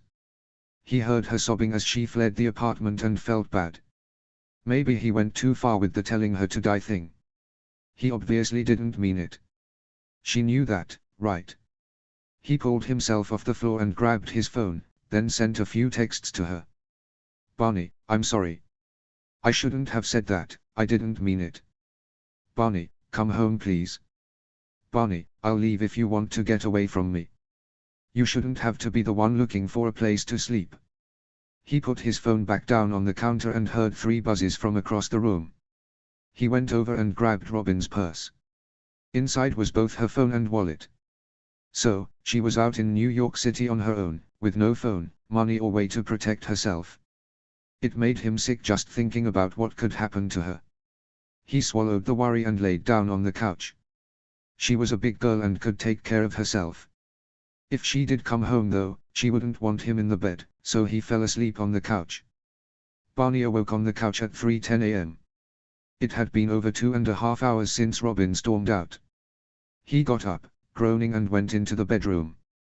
The bed was untouched and empty. She wasn't home yet. Immediately, the worry built up in his chest. He swallowed a lump in his throat. Where the hell was she? He attempted to calm himself down. He hadn't even checked with the gang yet. He raced into the kitchen and grabbed his phone, dialing Ted's number. The man picked up on the last ring. "Hello. Barney, what's up? It's 3 in the morning." "I know. Have you seen Robin?" "What? No, why?" he asked, sounding concerned. Barney cleared his throat. "We were fighting and she stormed out." "It's okay, she's probably at Marshall and Lily's." "Okay, call me when you find her, alright?" "Okay," Barney replied before hanging up. He dialed Lily's number. She picked up quickly, like she was already awake. "Hey Barn." Her voice was too awake and perky to have just been woken up. "Hey Lil, is Robin with you?" Barney asked. Lily hesitated, "Nope." "Okay." He hung up before she could ask any questions. Now he was really worried. Where could she be? She couldn't have gotten a hotel, she had no credit cards or money. As he was deciding on his next move, his phone buzzed. He quickly picked it up and read the message. "Marshall, Barney, Robin's over here. She told us not to tell you, but Lily had the phone on speaker and you sounded worried. Don't tell her I told you, because I am petrified of your wife. Barney texted back a quick thanks and dropped the phone in relief. She was safe. She was fine. Thank God. He knew what he said before, but he doubted he'd actually be able to live with himself if something actually had happened to her or the babies. Marshall, so, we'll see you tomorrow at T&TS. Barney, I'll be there.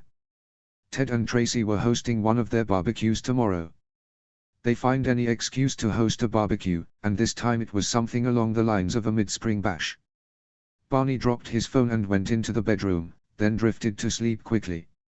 Tracy, Ted and Barney were already seated outside when the Erickson tribe and Robin arrived at the Mosby's house the next day.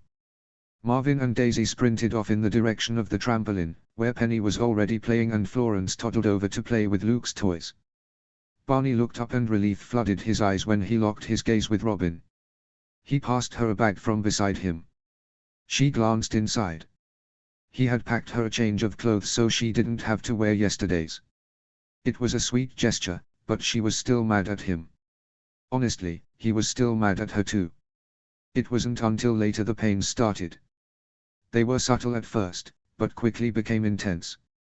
Robin had been in the kitchen buttering hot dog buns on her own when Barney walked inside. She was doubled over, a one-handed grip on the counter so hard her knuckles were white, and the other arm tossed over her stomach. Robin. Barney dropped the plate of sausages. He ran to her side and put his arms around her waist, providing her more support. Everything hurts, and I'm bleeding. She whimpered. His heart was pounding and he was extremely anxious, but he stayed strong for her. It's okay, everything's going to be just fine. We're gonna get you to a hospital, all right? He reassured her. She nodded. The room was spinning and black dots were dancing in front of her eyes. Can someone please get in here and call ambulance? Barney screamed to the gang. Marshall was inside within a millisecond. He saw how the two were standing and quickly dialed 911. Robin closed her eyes. She was so damn tired. Baby. Barney's voice faded out into blackness.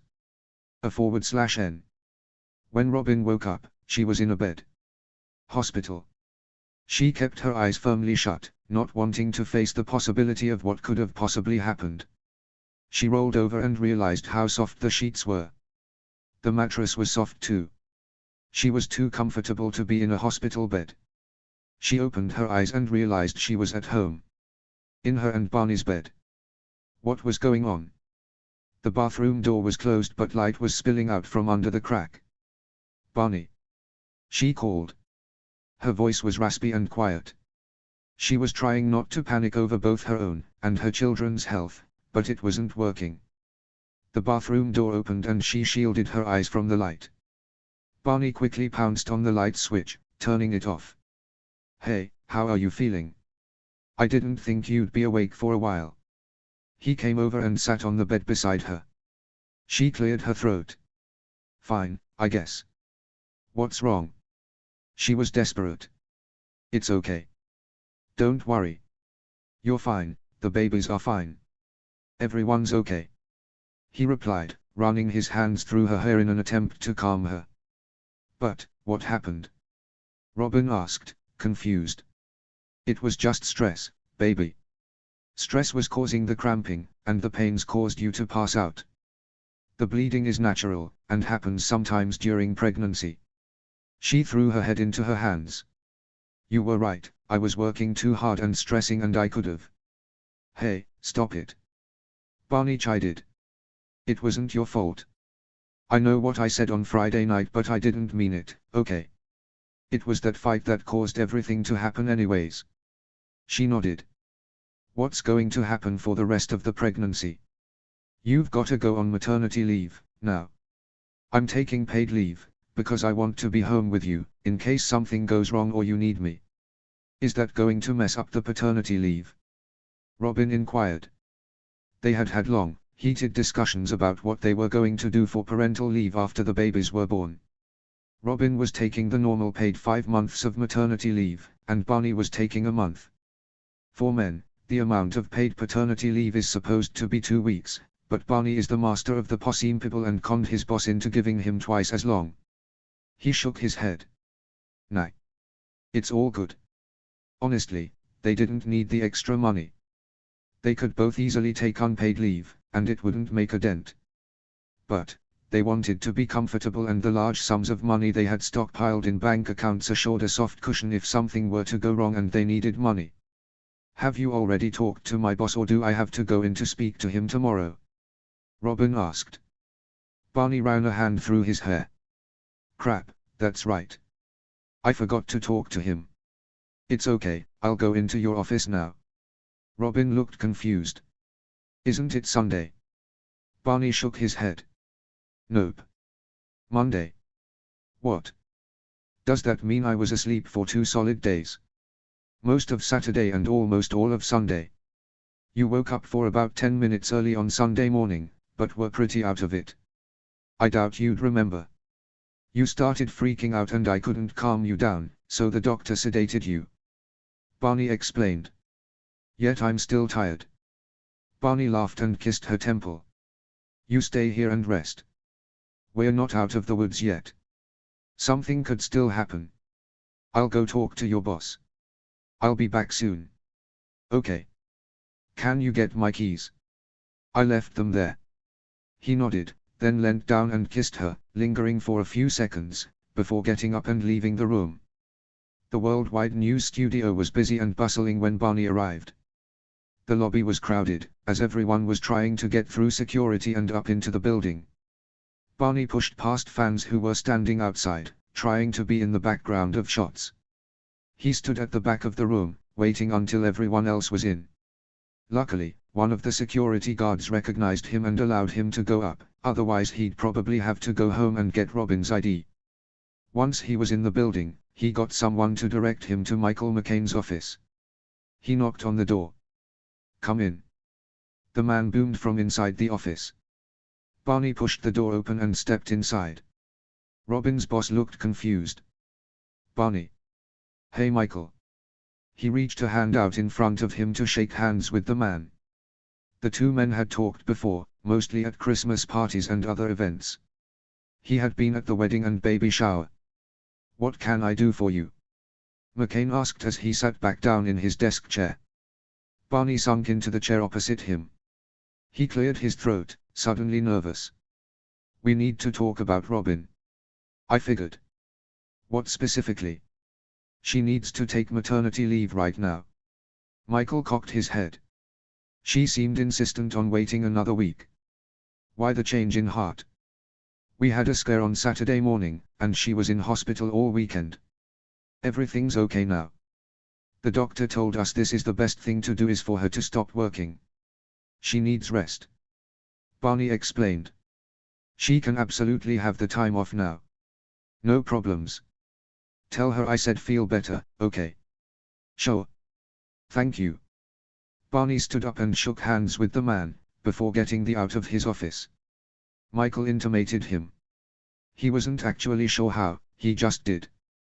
Barney walked towards Robin's office, politely greeting some of the people he knew along the way. He swung open the door and searched through her stuff, looking for her keys. God knows where she could have put them.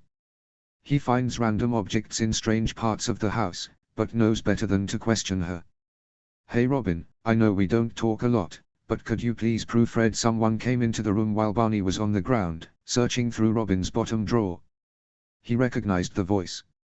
It was sweet and feminine. And English.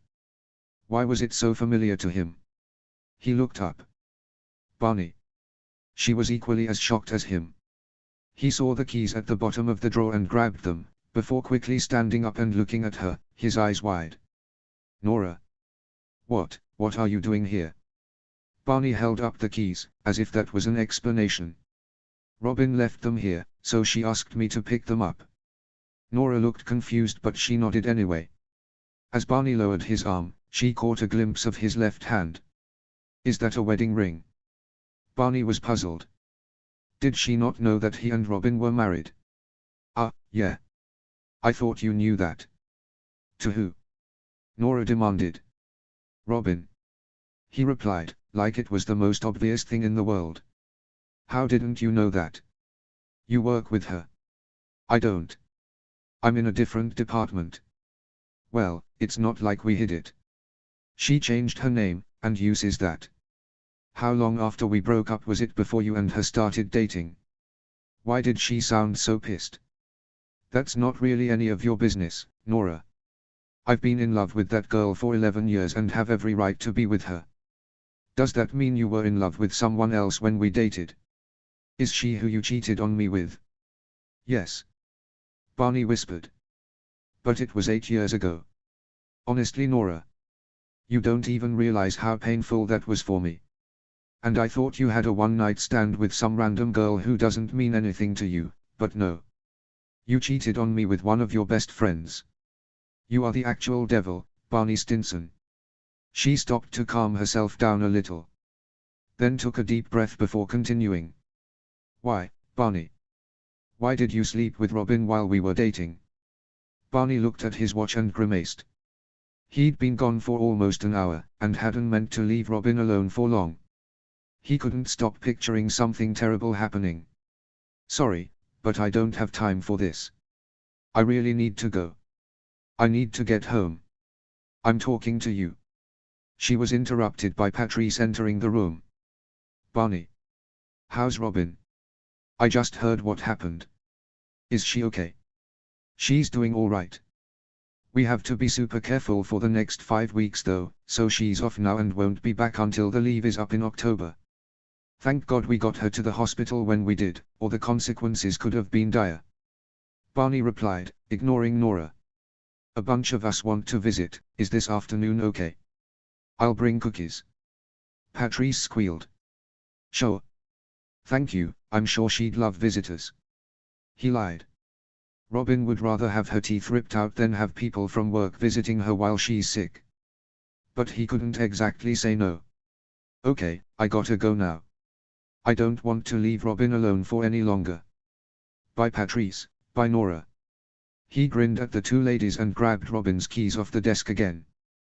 What happened to Robin? He heard Nora ask as he walked away. He hoped Patrice wouldn't be too specific. God knows what Nora would do if she knew Robin was pregnant.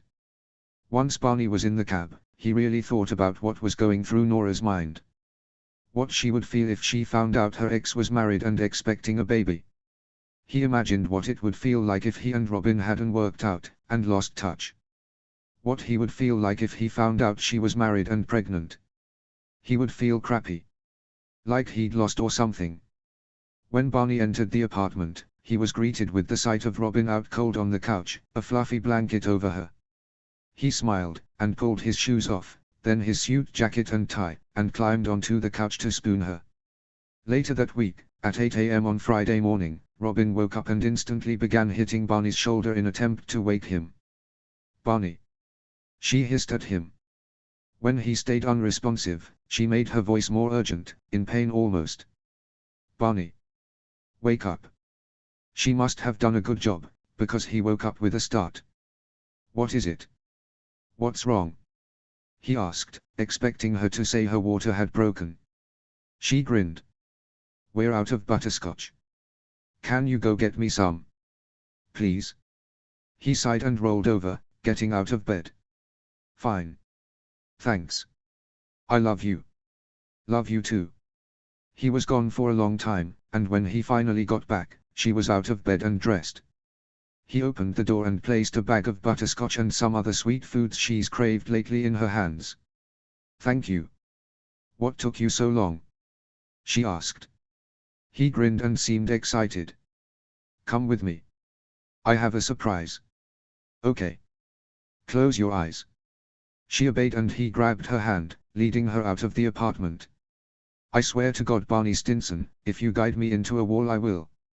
I'm not going to guide you into anything. She felt the cool air of the street hitting her face. Where are we going? Here. Open your eyes. She did, and her mouth dropped open when she looked at the brand new car parked in front of their building. Oh my God, Barney. She was amazed. The car was beautiful. We've been talking about getting a car, and you said you don't care what model. I figured we need this before the babies get here, because we sure as hell aren't taking a cab to the hospital, let alone bringing newborns home in one. So, Voila. He explained. It's super safe, I made sure of that, and buying it didn't even make a dent in our account. I even installed the car seats for the twins. He opened the back door and she examined the 2 baby seats. Wow. I love it. She grinned. Thank you for not dragging me with you to buy it. She wrapped her arms around his waist and pressed her head to his chest. He laughed and kissed the top of her head. No problem. /N. When Robin woke up, she was in a bed. Hospital. She kept her eyes firmly shut, not wanting to face the possibility of what could have possibly happened. She rolled over and realized how soft the sheets were. The mattress was soft too. She was too comfortable to be in a hospital bed. She opened her eyes and realized she was at home. In her and Barney's bed. What was going on? The bathroom door was closed but light was spilling out from under the crack. Barney. She called. Her voice was raspy and quiet. She was trying not to panic over both her own and her children's health, but it wasn't working. The bathroom door opened and she shielded her eyes from the light. Barney quickly pounced on the light switch, turning it off. Hey, how are you feeling? I didn't think you'd be awake for a while. He came over and sat on the bed beside her. She cleared her throat. Fine, I guess. What's wrong? She was desperate. It's okay. Don't worry. You're fine, the babies are fine. Everyone's okay. He replied, running his hands through her hair in an attempt to calm her. But, what happened? Robin asked, confused. It was just stress, baby. Stress was causing the cramping, and the pains caused you to pass out. The bleeding is natural, and happens sometimes during pregnancy. She threw her head into her hands. You were right, I was working too hard and stressing and I could've. Hey, stop it.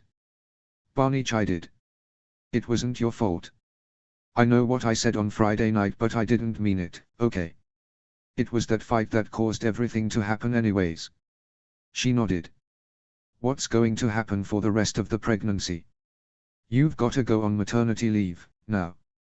I'm taking paid leave, because I want to be home with you, in case something goes wrong or you need me. Is that going to mess up the paternity leave? Robin inquired. They had had long, heated discussions about what they were going to do for parental leave after the babies were born. Robin was taking the normal paid 5 months of maternity leave, and Barney was taking a month. For men, the amount of paid paternity leave is supposed to be 2 weeks, but Barney is the master of the possible and conned his boss into giving him twice as long. He shook his head. Nah. It's all good. Honestly, they didn't need the extra money. They could both easily take unpaid leave, and it wouldn't make a dent. But, they wanted to be comfortable and the large sums of money they had stockpiled in bank accounts assured a soft cushion if something were to go wrong and they needed money. Have you already talked to my boss or do I have to go in to speak to him tomorrow? Robin asked. Barney ran a hand through his hair. Crap, that's right. I forgot to talk to him. It's okay, I'll go into your office now. Robin looked confused. Isn't it Sunday? Barney shook his head. Nope. Monday. What? Does that mean I was asleep for 2 solid days? Most of Saturday and almost all of Sunday. You woke up for about 10 minutes early on Sunday morning, but were pretty out of it. I doubt you'd remember. You started freaking out and I couldn't calm you down, so the doctor sedated you. Barney explained. Yet I'm still tired. Barney laughed and kissed her temple. You stay here and rest. We're not out of the woods yet. Something could still happen. I'll go talk to your boss. I'll be back soon. Okay. Can you get my keys? I left them there.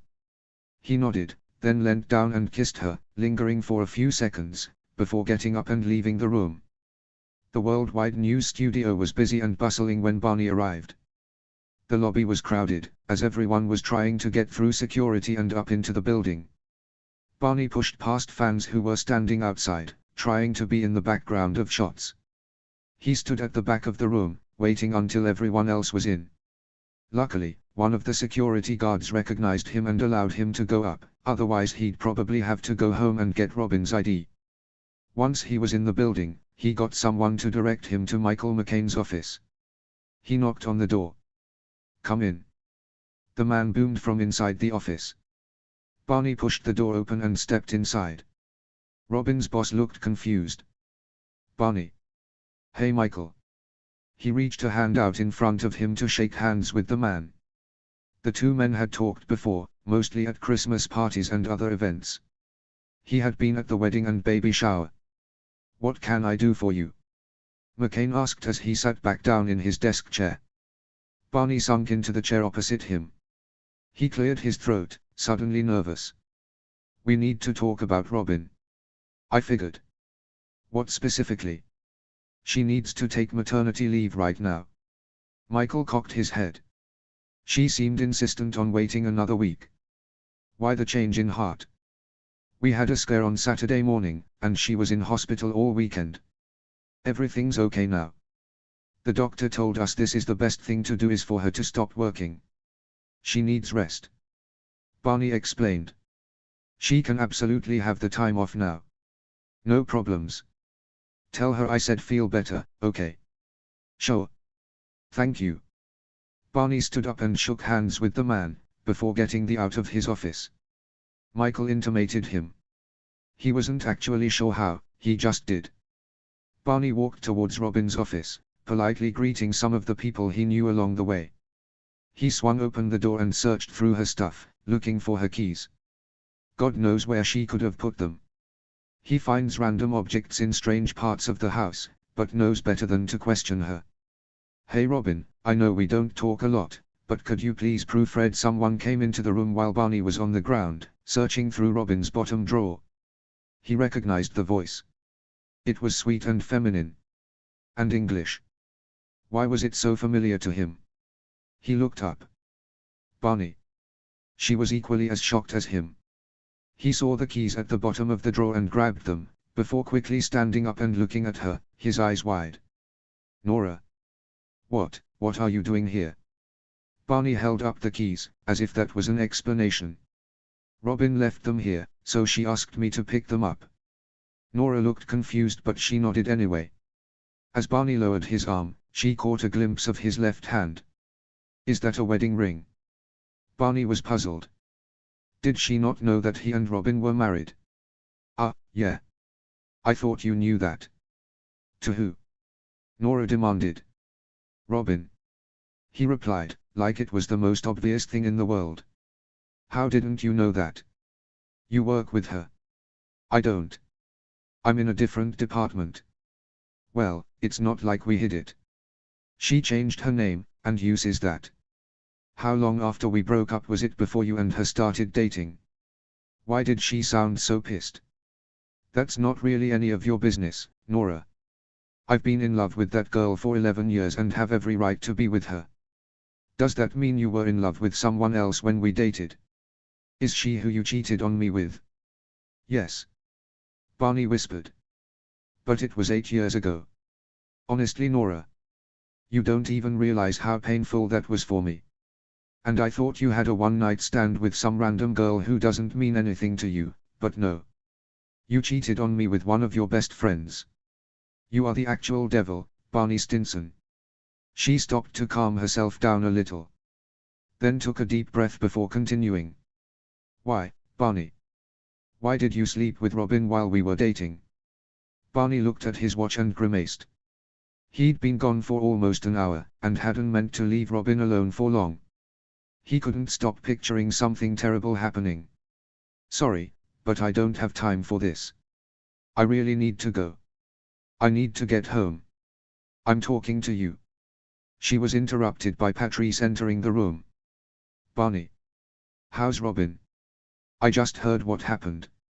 Is she okay?" "She's doing all right. We have to be super careful for the next 5 weeks though, so she's off now and won't be back until the leave is up in October.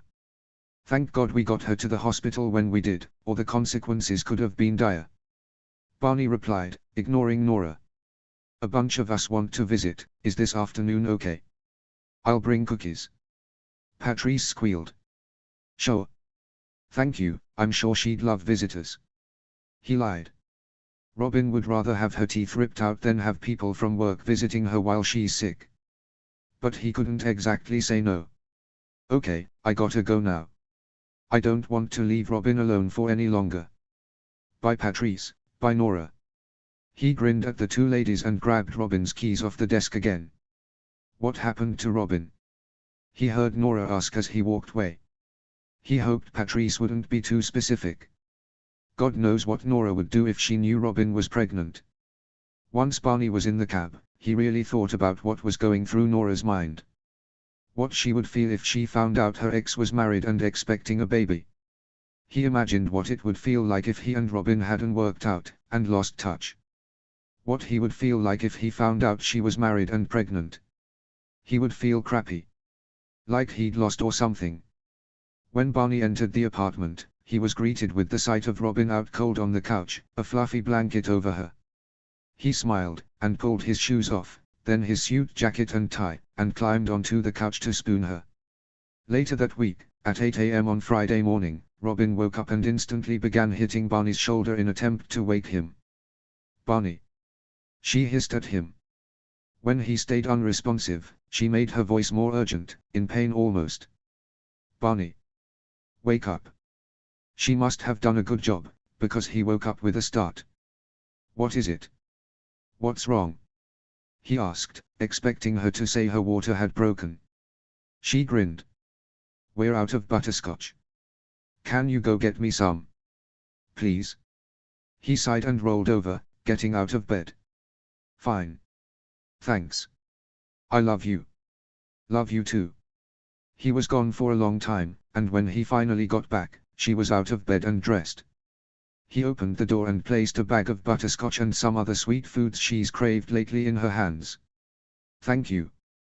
What took you so long? She asked. He grinned and seemed excited. Come with me. I have a surprise. Okay. Close your eyes. She obeyed and he grabbed her hand, leading her out of the apartment. I swear to God Barney Stinson, if you guide me into a wall I will. I'm not going to guide you into anything. She felt the cool air of the street hitting her face. Where are we going? Here. Open your eyes. She did and her mouth dropped open when she looked at the brand new car parked in front of their building. Oh my God, Barney. She was amazed. The car was beautiful. We've been talking about getting a car, and you said you don't care what model. I figured we need this before the babies get here, because we sure as hell aren't taking a cab to the hospital, let alone bringing newborns home in one. So, voila. He explained. It's super safe, I made sure of that and buying it didn't even make a dent in our account. I even installed the car seats for the twins. He opened the back door and she examined the two baby seats. Wow. I love it. She grinned. Thank you for not dragging me with you to buy it. She wrapped her arms around his waist and pressed her head to his chest. He laughed and kissed the top of her head. No problem. /N. It was the 14th of May, 2018. Marvin's 6th birthday party. Family only. Barney and Robin neared the picnic table the rest of the gang was sitting at. Barney looked over to where Marvin, Daisy, Florence, Penny and Luke were playing. He squeezed Robin's hand tighter. She was due in 3 weeks, and he couldn't wait until their children could play with their cousins. Hey! Barney called out, as soon as they were in earshot of the rest of the gang. Hey guys! Lily called, running to meet the two halfway. She wrapped the both up in a hug, before turning to call out to her son. Marvin! Aunt Robin and Uncle Barney are here. The 6-year-old came running and flung himself into their arms. Hey Marv, happy birthday! Robin said, handing him his gift. He ran and put it next to the one from the Mosbys and then ran back to the rest of the kids. Lily, Barney and Robin went over to the picnic table to sit with the others. Gouda? Marshall asked, shoving a plate under Robin's nose. Marshall! Get that away from her! Lily hissed. Both Robin and Marshall looked at her curiously. It's unpasteurized cheese. There's a chemical in it that often leads to stillbirth. Marshall quickly jerked the plate away from Robin. Never mind. So, what's going on? Robin asked, pulling a bowl of potato chips towards her. Ted had been eating out of it, and he glared at her. She grinned. The contractions didn't start until a little later. Marshall and Ted were serving food and juice boxes to the kids, and Lily and Tracy were trying to get them to stop pulling each other's hair and sit down. Barney and Robin were sitting watching them, and giggling. The first pain started, and Robin reached for Barney's hand, unsure of what was happening. He misread it as her thinking about what it's going to be like in a couple of months, with the twins here, and squeezed her hand gently, before turning back to watch their nieces and nephews.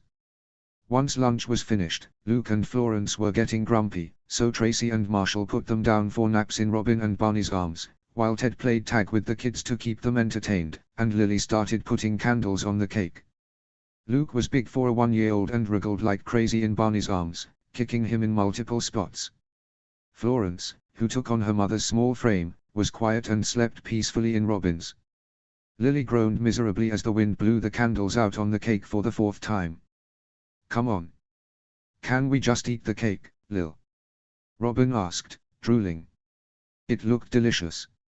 No. Lily replied. She flicked the lighter on again and managed to light half of the candles. She was working on the 4th, when Robin exhaled sharply in pain, blowing them out again. Robin. Lily moaned, drawing out the syllables in her name. Robin, however, didn't give a crap about the candles. She had just realized what was going on inside her body. She looked at Marvin, Daisy and Penny, who had integrated over to the table with cake and candy, their tag game disregarded. Instead of announcing anything out loud, she texted Barney, his phone hidden under the table.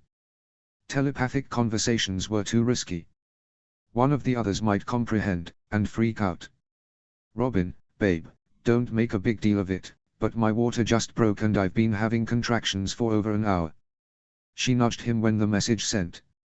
He looked at her curiously and she pointed silently to his phone. He picked it up and read the message, eyes widening. Barney, crap, are you serious? Robin, yes. Why would I joke about that? Barney, good point, sorry. All right, we need to get out of here right now. Are you okay? Robin, I'm in labor, Barney. Get your head out of your ass. I'm scared as hell and everything hurts. He grimaced at her and then slid his phone into his pocket. He wanted to freak out, scream and run around the park, announcing to every random stranger that his wife was in labor, but he couldn't. He had to stay calm. He wasn't the one who was allowed to get scared and freak out. He had to be strong, for Robin. Barney noticed that for a woman who would be giving birth very soon, she seemed calm. That was just in her nature, to stay calm and the voice of reason in stressful, devastating or difficult situations. Barney stood up and walked over to Lily, then calmly whispered what was going on in her ear. Her eyes widened and she nodded, telling him it was fine if they left early. Marvin, sorry to leave your party, buddy, but Aunt Robin doesn't feel great, and I have to take her home. Is that okay? Barney asked. Okay. Feel better, Aunt Robin? Marvin replied, standing up to hug his aunt. Lily quickly texted Barney. Lily, promise you'll call us when you go to the hospital, we want to be there. Barney, okay, I promise. That's another one. Robin groaned. In the beginning, the contractions hadn't been painful, but now they were excruciatingly unbearable. Barney clicked the stopwatch off. 7 minutes. We're getting there, babe. He rubbed her back, feeling bad that he had put her through this much pain. It was even worse knowing that she always does everything possible to hide her pain and emotions, so for her to be acting like this, it must hurt a hell of a lot. It hurts so much, Barney. She whimpered. I know. I'm sorry. He replied. It was 10 at night. Barney was awake and laying on his side. He knew he should be sleeping, in preparation for the next 2 or 3 years of screaming children, but he couldn't fall asleep. He watched Robin. She was finally sleeping. Good. He knew it wouldn't be too long until they could finally go to the hospital, since her contractions were growing closer apart, and would be at 5 minutes soon. It was taking a long time. She had been in labor since 1 p.m. That's 9 hours. Slowly, he drifted off to sleep. Barney awoke to a slap on his arm. His eyes shot open and he looked at the woman beside him. Normally, it's a peaceful and lovely sight to wake up to in the morning, but tonight, she looked so worried that it just filled him with dread for the next few hours, but also excitement. He couldn't wait to meet his babies.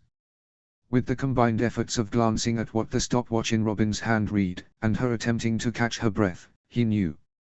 "Come on, babe.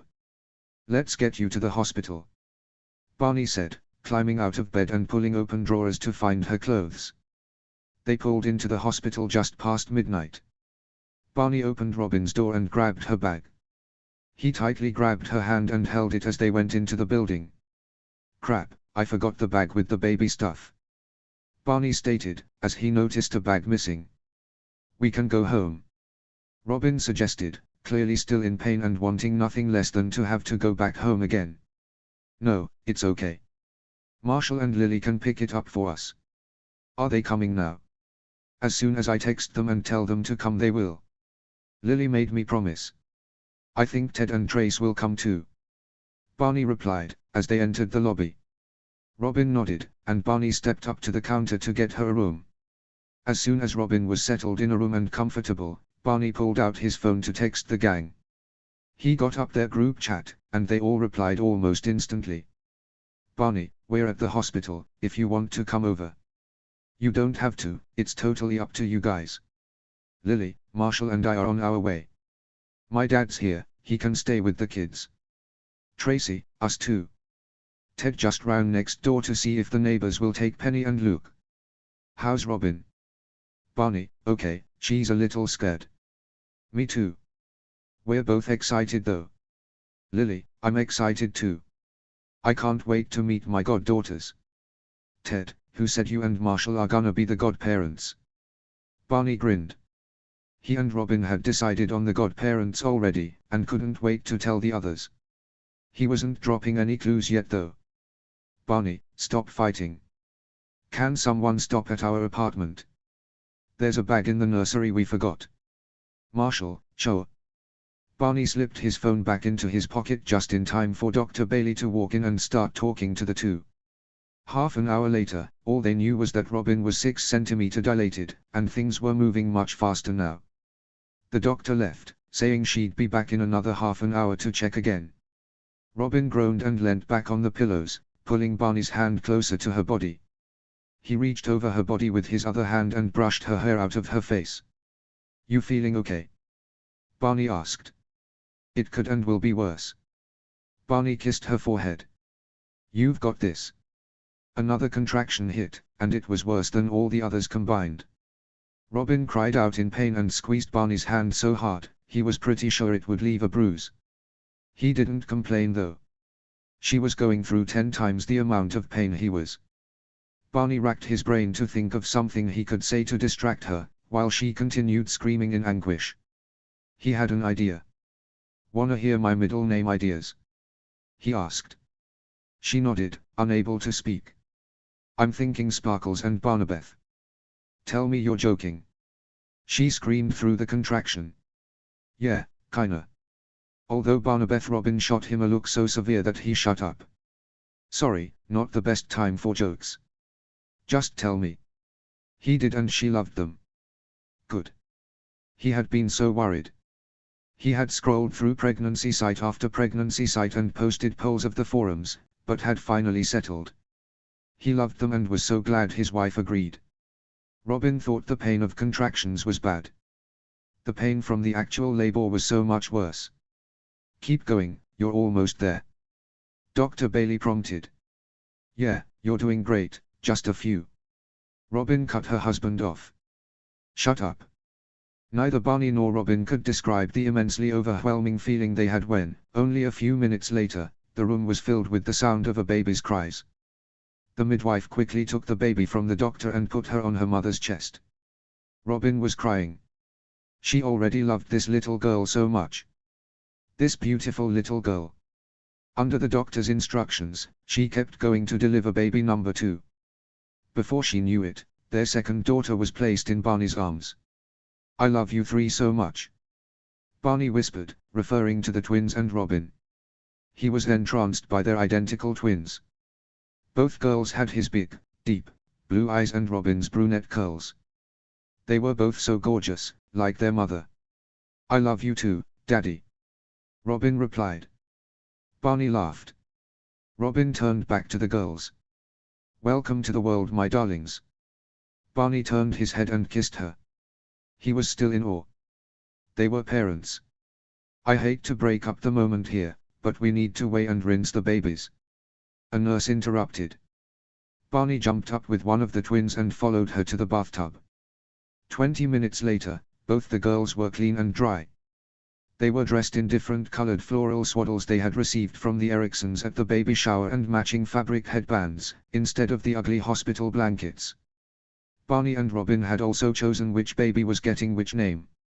Robin turned to Barney. "We should tell the gang." "Good idea. I'll be back in a second." He stood up and walked out of the room, still holding the baby. He was pretty sure that it was against hospital regulations to take the newborns out of the rooms, but didn't really care. The waiting room was just around the corner, anyway.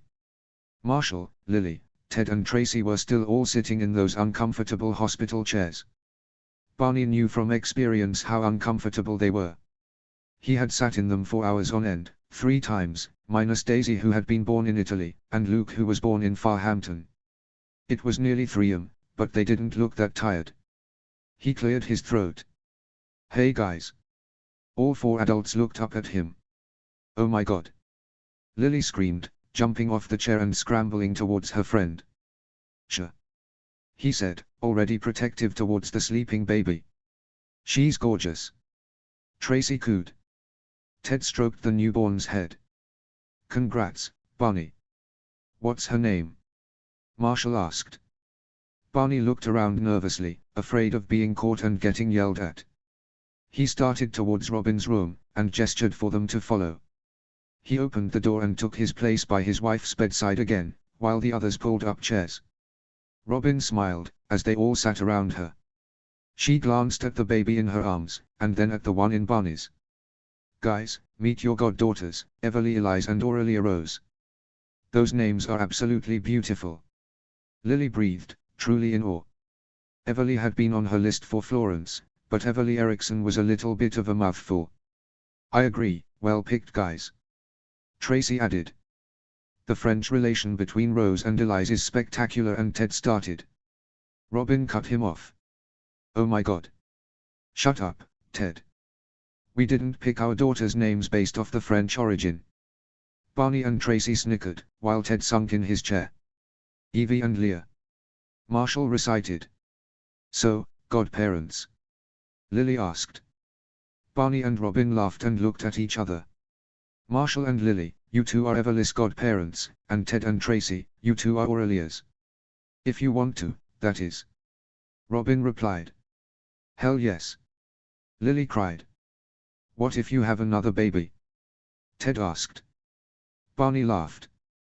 "We'll cross that bridge when we come to it. If we come to it. /n. The twins had been born at 3:07 am and 3:09 am on Sunday, the 15th of May, 2018. Robin was glad they had been born on the 15th, because having to share a birthday with each other and Marvin would be hard. By 5 am, the rest of the gang decided to go home, promising to be back to visit later that day. They needed sleep first. Since it was Sunday, Barney and Robin assumed they would have a lot of visitors. As soon as the gang left, Barney and Robin called their families. Loretta cried of happiness, Genevieve squealed, Katie was annoyed that they didn't name either baby after her, but was happy, and James promised to come visit later that morning. Robin refused to call her dad though. "Come on, babe. He needs to know he's a grandfather." "No. I'm not letting him near our daughters," Robin replied. Barney sighed. "She's stubborn." He knew he wasn't getting his way. "Fine." By 6 am, Robin had fallen asleep with both the twins on her chest. Barney smiled endearingly at the three. He loved all of them so damn much. He took this opportunity to take out his phone and log on to social media. The last thing he posted was 2 hours ago, and it was a picture of Robin holding Everly and Aurelia, her eyes transfixed on their little faces. The caption read, "My favorite three girls. I love you so much.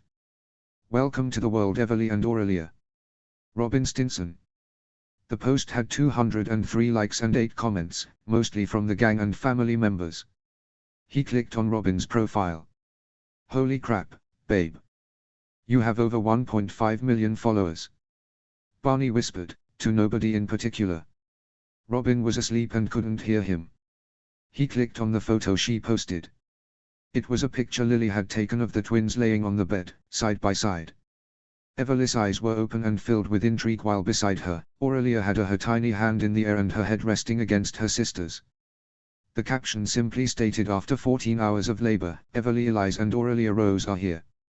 This is the big wide world, girlies. I love you and your daddy so much." The post already had 5.8k likes and 104 comments.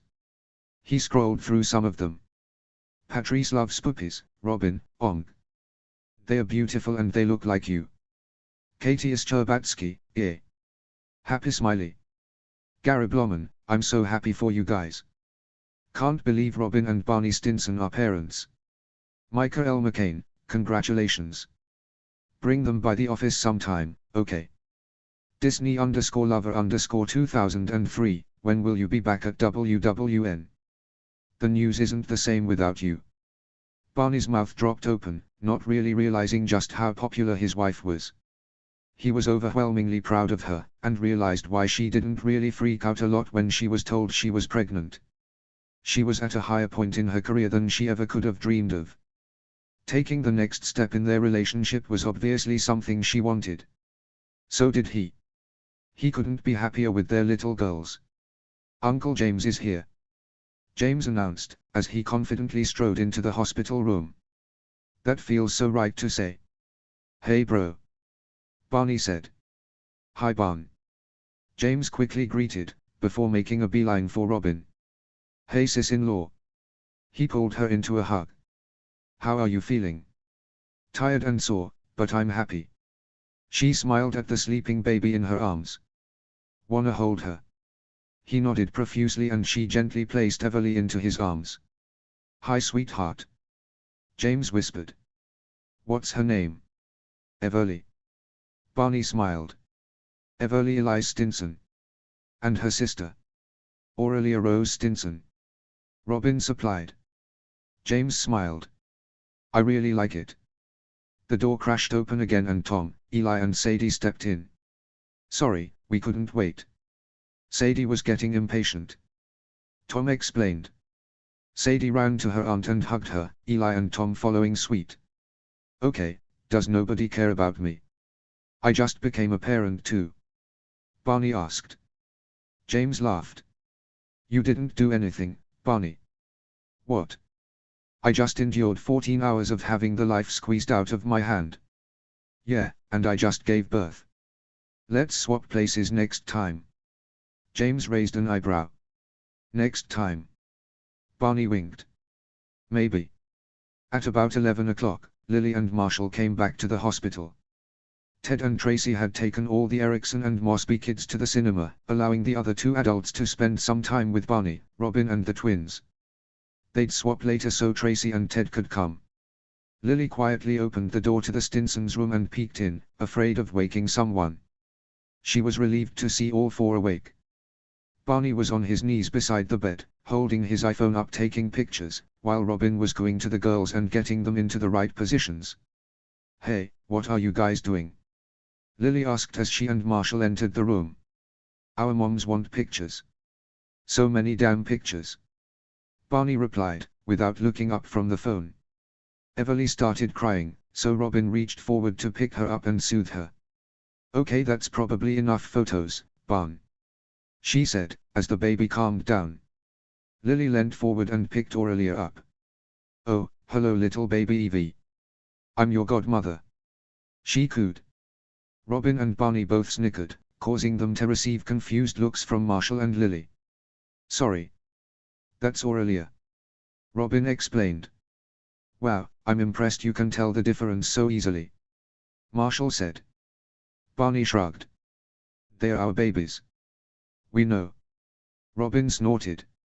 Says the guy who forgot which one was which literally 10 minutes ago. Robin, just, okay. He replied, sulking and causing the other three to laugh. Late that night, Robin awoke to small grunting sound from the baby on her chest. She was laying on her back, arms protectively holding Aurelia in place. Barney was in bed beside her, his arms wrapped around her. She turned her head to the side and saw Everly sleeping peacefully in her bassinet. Shh. Robin whispered, in attempt to calm her daughter, whose grunts hand turned into cries. Come on, baby girl. Don't wake Daddy. It felt so weird referring to Barney Stinson as Daddy, but it also filled her with pride and happiness. The man stirred beside her and opened his eyes, yawing. Hey. Hey. She smiled. Looks like someone's hungry. No kidding, I'm starving. Can you get something please? Sure, babe. He responded, climbing out of bed and blindly looking for his shoes. Are you going to be okay to feed her on your own? I think I'll manage to feed my daughter on my own, Barn. She replied, rolling her eyes. He laughed and approached the bassinet to check on Everly. Evie's okay. She's not huge on cuddling, you know. I tried to get her to sleep on my chest like Leah was doing with you, but she didn't like it. Huh. It's funny how she can have this whole little personality when she's not even a day old yet. Yeah. Barney agreed, fingering the blanket wrapped around his daughter. I still can't believe you and I are parents. These two little girls depend on us. Crazy, isn't it? Robin responded, rather calmly. She couldn't believe how lightly she took that sentence. 7 years ago, it would have scared the crap out of her, but now she wasn't even startled. Somehow, she knew she and Barney would be fine. These babies would be fine with them. Their family would be okay. Luckily for Barney and Robin, the twins passed the general health tests with flying colors, so they were given the all-clear to go home at around 10 the next day. They'd only been there for about 34 hours, but to Barney, it had felt like years. He felt proud, and very dad-like, to be carrying one of his children out of the hospital. His and Robin's relationship had been through hell and back, but against all odds, they were together and parents to two gorgeous little girls. He shifted one of the many bags he was carrying on his shoulder. Robin didn't pack light. She had brought multiple bags of clothes just for the twins. They secured the girls in their car seats, then climbed into their seats. Barney insisted on driving unreasonably slow, going way under the speed limit, in fear of crashing the car. You're driving like Ted. I swear to God if you get leather driving gloves, I'm divorcing you. Robin complained. Barney laughed. I will never wear leather driving gloves. Mr. Stinson. Can I take something? Frederick asked, quickly opening the door and holding it for the pair. Robin had a baby in the crook of each elbow, and Barney was behind her, struggling with the bags and gifts they had gotten from family and friends while in the hospital. Thanks Freddie. Barney responded, allowing the man to take a few bags off him. No problem. And congratulations. He smiled towards Robin and the girls. Barney and Robin got up to their apartment, and Barney searched his pockets for the key. Robin leant on her husband. She yawned. I'm exhausted. Me too. You can go to bed, I'll settle the girls and then join you. Barney replied. Thank you. Barney found the keys and opened the door. He dumped the bags on the couch, then took Aurelia and Everly from his wife's arms. She disappeared into the bedroom, and he took the girls into the nursery. There was a note on the door. Barney and Robin. You're probably tired, so we cleaned the apartment for you and stocked up on groceries. Don't worry, we used one of the credit cards we found on the kitchen table. Tracy and Lily. Xoxo. Barney smiled. He was very appreciative of the fact that they had done that. He opened the door and put Aurelia down in her crib. She was already asleep. Everly, on the other hand, was awake and crying. What do you want, baby girl? He asked, swaying on his feet and trying to calm her. She wasn't hungry, Robin had fed them before they left the hospital. He continued humming and bouncing her, until a smell flooded the nursery. Crap, you need a new diaper, don't you? Fear flew through his veins. He hadn't done this before, he didn't know what to do. At the hospital, the nurses had done it. He was already failing as a father. He didn't even know how to change his daughter's diaper. He placed her on the changing table and pulled out his phone, frantically dialing Lily's number. She answered, and he desperately explained the situation. After she finished laughing, she promised to be right over. Lily got into the apartment 5 minutes later. Nobody was in the living room, so she put her bag on the table and looked around. Barney. Robin. She called. In the nursery. Barney whisper shouted back, careful not to wake Robin. Lily followed his voice and opened the door she knew led to the baby's room. The room was dark, and she noticed one baby asleep in her crib. She didn't know which one she was. Barney was standing at the end of the room, humming and murmuring to his other daughter. Hey, where's Robin? Lily asked, approaching Barney. He smiled as a greeting. Asleep. Now, please help me. I got this. She laughed. She demonstrated what to do and then talked him through how to actually change a diaper. He nodded and continued humming to Everly the whole time. When he was done, Lily picked the baby who was still making small sobbing noises up. When did you last feed her? Lily, don't. This isn't James' kid I'm babysitting, this is my newborn. I know how to care for her. Robin fed them before we left, and the nurse was showing her how to pump. Barney replied, irritated that Lily would suggest he didn't know what his kid needed. Not knowing, and not being able to do something are completely different. Okay, I'm sorry. For the 8th time that night, Robin woke to the sound of crying. She looked over at her husband. Barney was out cold. She groaned and stumbled out of bed, and into the nursery. Aurelia was crying, and Everly was beginning to stir at the sound of her sister's sobs. Sure. Come on, baby girl. Robin cooed. She reached into the crib and pulled her daughter into her arms and whisked her out of the room, so she didn't wake Evie. She took her out onto the balcony and closed the door. Robin swayed and whispered to Aurelia, begging her to sleep. She sighed. It wasn't working. Desperate times call for desperate measures. Robin began to sing. Met you at the mall. At the sound of her mother singing, Aurelia began to calm and drift off to sleep. Robin sighed in relief, and continued singing a few more lines. She basked in the cool spring breeze and smiled. Sweet dreams, baby girl. /N. Barney grinned as he watched Robin devour a plate of ribs from across the table. It had been 5 years, he had seen her at her best and at her worst. He'd seen her fall apart and so often break the facade she puts up for the rest of the world. He'd seen her sick, sobbing and sweating. Yet he was still more attracted to her than he had ever been to anyone. That's just love. He shook himself out of his sappy thoughts. Ted must be getting to him. He should just be enjoying the moment with his wife. They had gotten Marshall and Lily to babysit Everly and Aurelia, who were now just 10 days old, while they went out to dinner. It was a special occasion, their 5th wedding anniversary. I propose a toast. Barney said, holding his champagne glass up. It was filled with lemonade, not booze, because Robin's still nursing, and he didn't want to be teasing and drink in front of her. He hadn't all during her pregnancy, so why stop now? What to? Robin questioned, copying his movement and holding her glass up. To the last 5 years, to the next 5 years, to everything we have that we never thought we'd want. To our bizarre but awesome relationship. Barney recited. Robin smiled. The two bumped glasses and took a sip. Robin laughed. God, 5 years. Who would have thought? I know, right? I can't believe we made it this far. Barney agreed. Remember when we first kissed? Robin smiled, reminiscent of their 20s and early 30s. It was on the couch in my apartment after Simon dumped me, while we were watching sandcastles in the sand. We reached a lot of firsts that night. They high-fived without even looking. Remember that summer when we had a secret relationship?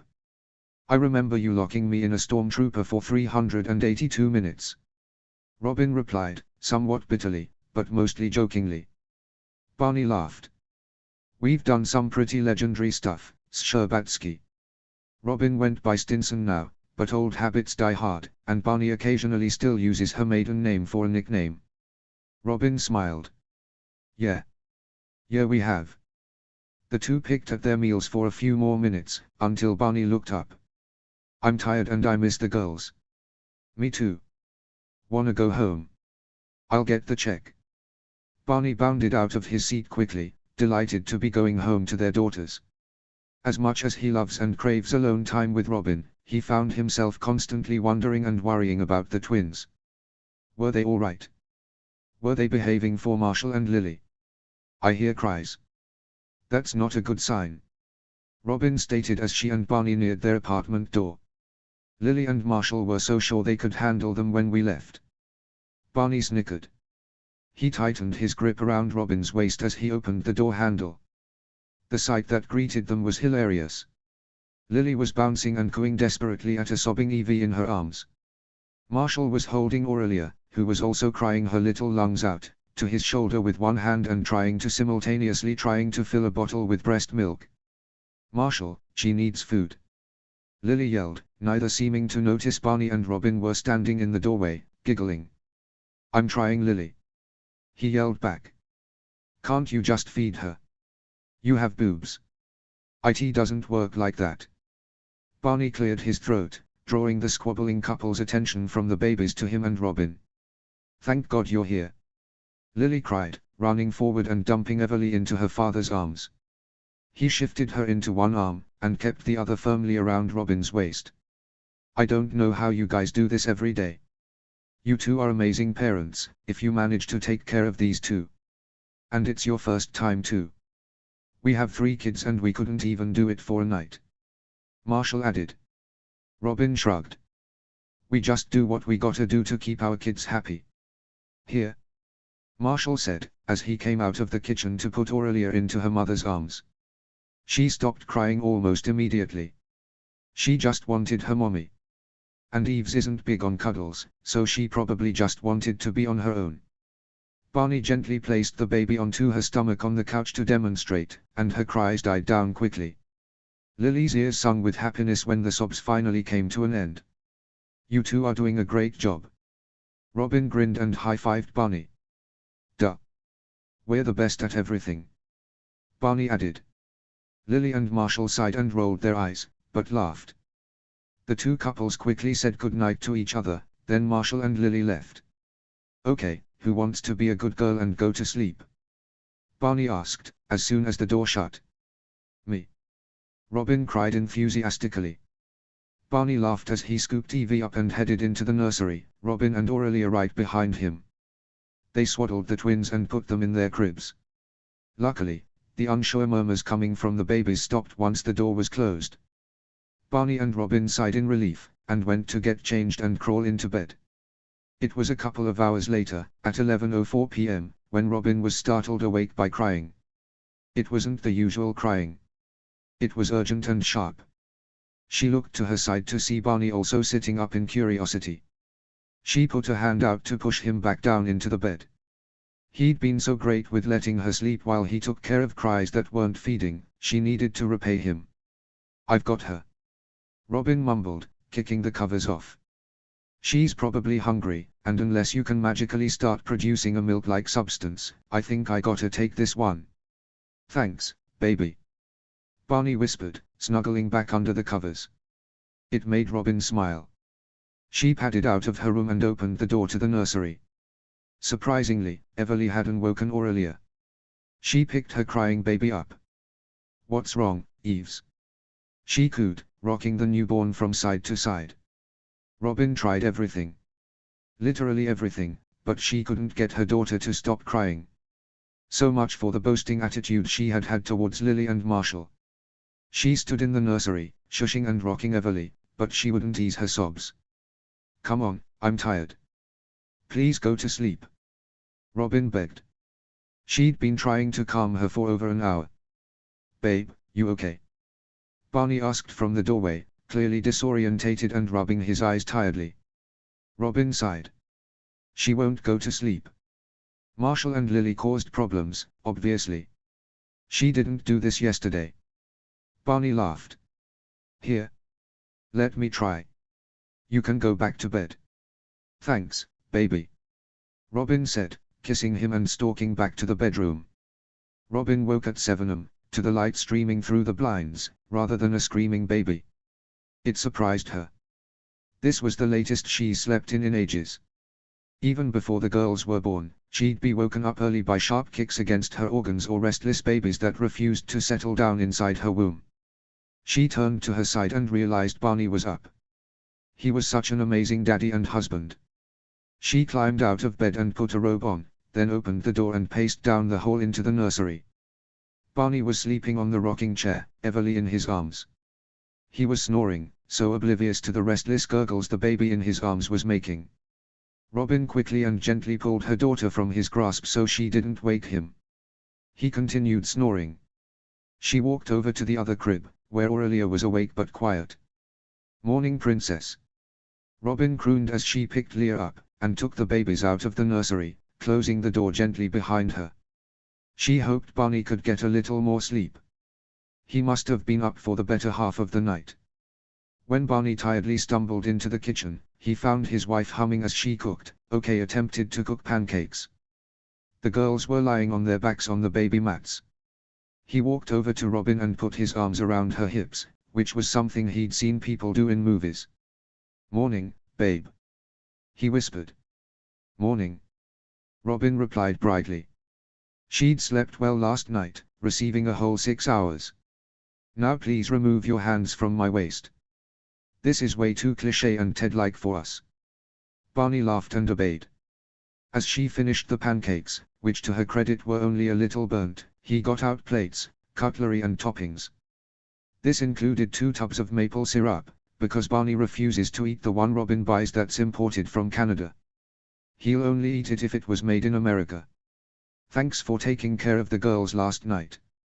I got heaps of sleep," Robin said, as she turned the stove off and brought the plate of pancakes over. "It's okay. I know you were tired. Thanks for letting me sleep in this morning and making breakfast." Robin looked at him curiously. "How did you get Eve to sleep last night?" "A magician never reveals his tricks," Barney replied with a wink. Robin groaned, but also grinned. "She married an idiot, but an idiot she loves to the moon and back. /N. Barney rolled onto his side one morning. It was Friday, and he had to go back to work on Monday. The twins would be a month old on Sunday, and he was really enjoying them getting older. It seemed every night they slept for longer, giving him and Robin longer time to sleep in between the screaming. They still wouldn't sleep through the night yet, but he couldn't wait for that. He picked up his phone and checked the time. 4:30 am. Why wasn't he asleep? "Robin," he whispered. She didn't reply, so he poked her. "Robin, wake up." He kept poking her, determined to wake her. "Robin," he whined, drawing out the syllables in her name. "What?" She groaned tiredly. "What do you want to do today?" She glared at him. "You woke me up for that. It's important." "I don't know and I don't care. Don't wake me up unless someone's on fire." She rolled onto her side again. "Let's go to the mall," Barney said absent-mindedly. Robin slammed a pillow into his face. He laughed, realizing what he had said. "Seriously though? We have barely any diapers left, and there's literally no food. We need groceries." "I don't go to malls," Robin reminded her husband. "Besides, we have 2 babies. A crowded mall is going to be an absolute nightmare. But I have to go back to work on Monday. Getting out of the house would be nicer than spending another day locked in the house, folding laundry. My mom would be happy to come, she could help." "Great, that sounds amazing. A day dragging myself around the mall with my month-olds and mother-in-law," Robin mumbled sarcastically. Barney flashed his phone screen in her face, making her squint and turn her head away. "Already asked my mom." She already said yes with a bunch of exclamation marks. Robin groaned and smashed another pillow into his head. They had barely pulled into the mall parking lot, and Loretta was already getting on Robin's nerves. She thought she knew more about her grandchildren than Robin knew about her own babies. It pissed her off. She and Barney had kept the twins okay and alive for almost a month. They could do this on their own. "Robin, how the heck does this work?" Barney called. Robin pulled Everly out of the car seat and sauntered over to where her husband was trying, rather unsuccessfully, to open the stroller. Moving the baby onto her shoulder with one hand, Robin clicked a button and the stroller flew open. Barney scowled at her. "Show off," he muttered. She grinned and returned to the car to get Aurelia. Loretta was leaning against the car, watching her son and daughter-in-law. She crinkled her nose as Robin brought the babies over, one in each arm. "Robin, dear, I really wish you wouldn't do that." She said it sweetly, but her tone was drenched with judgment. "Do what, Loretta?" Robin asked, irritated. The whole car ride here, Loretta had lectured her, just her, not Barney, about how to take care of her own children. It annoyed her that her mother-in-law thought she knew more about the twins than Robin did. Hold Ori and Evers like that. Those nicknames pissed Robin off, too. They weren't even real names, just nonsense sounds. "I don't want you to drop them." Robin gave Barney a pointed stare and took a deep breath, knowing if she did anything else, she'd probably end up lunging at Loretta. "Mom, Robin knows what she's doing." At the sound of cries, Robin spun around from the rack of clothes she'd been looking through and glared at her mother-in-law. "Loretta, I just got her to sleep." Everly had literally fallen asleep a few minutes ago. Loretta had lifted the blanket that was covering the stroller, keeping the light out of the baby's face. It had woken her up. "Sorry," Loretta muttered, very sarcastically. "I just wanted to check on her." She didn't need to be checked on. Robin growled, pulling the baby from the stroller. Barney had taken Leah, who was strapped to his chest with the baby Bjorn, on a walk through the store, attempting to calm her crying. He noticed his wife about to kill his mother, and quickly excused himself from the young saleswoman, who had been gushing over Everly, and raced back. "Mom, Robin. What's going on?" he asked. "I was just checking on my granddaughter," when Robin got all angry. "You woke Everly up after I just got her to sleep. You think you know more about the girls than I do. I'm their mother." Barney sighed. "Guys, come on. Stop it. This is a petty argument. You know how hard it is to get them to sleep." Robin argued, angry that he wasn't taking her side. Barney nodded. "But Mom was only trying to help." "Forget it," Robin grumbled. She took Everly and stalked off to another corner. Barney knew he upset her. She hates it when he takes his mom's side over hers in an argument. She may not say it out loud, but she needs him to defend her, especially against Loretta.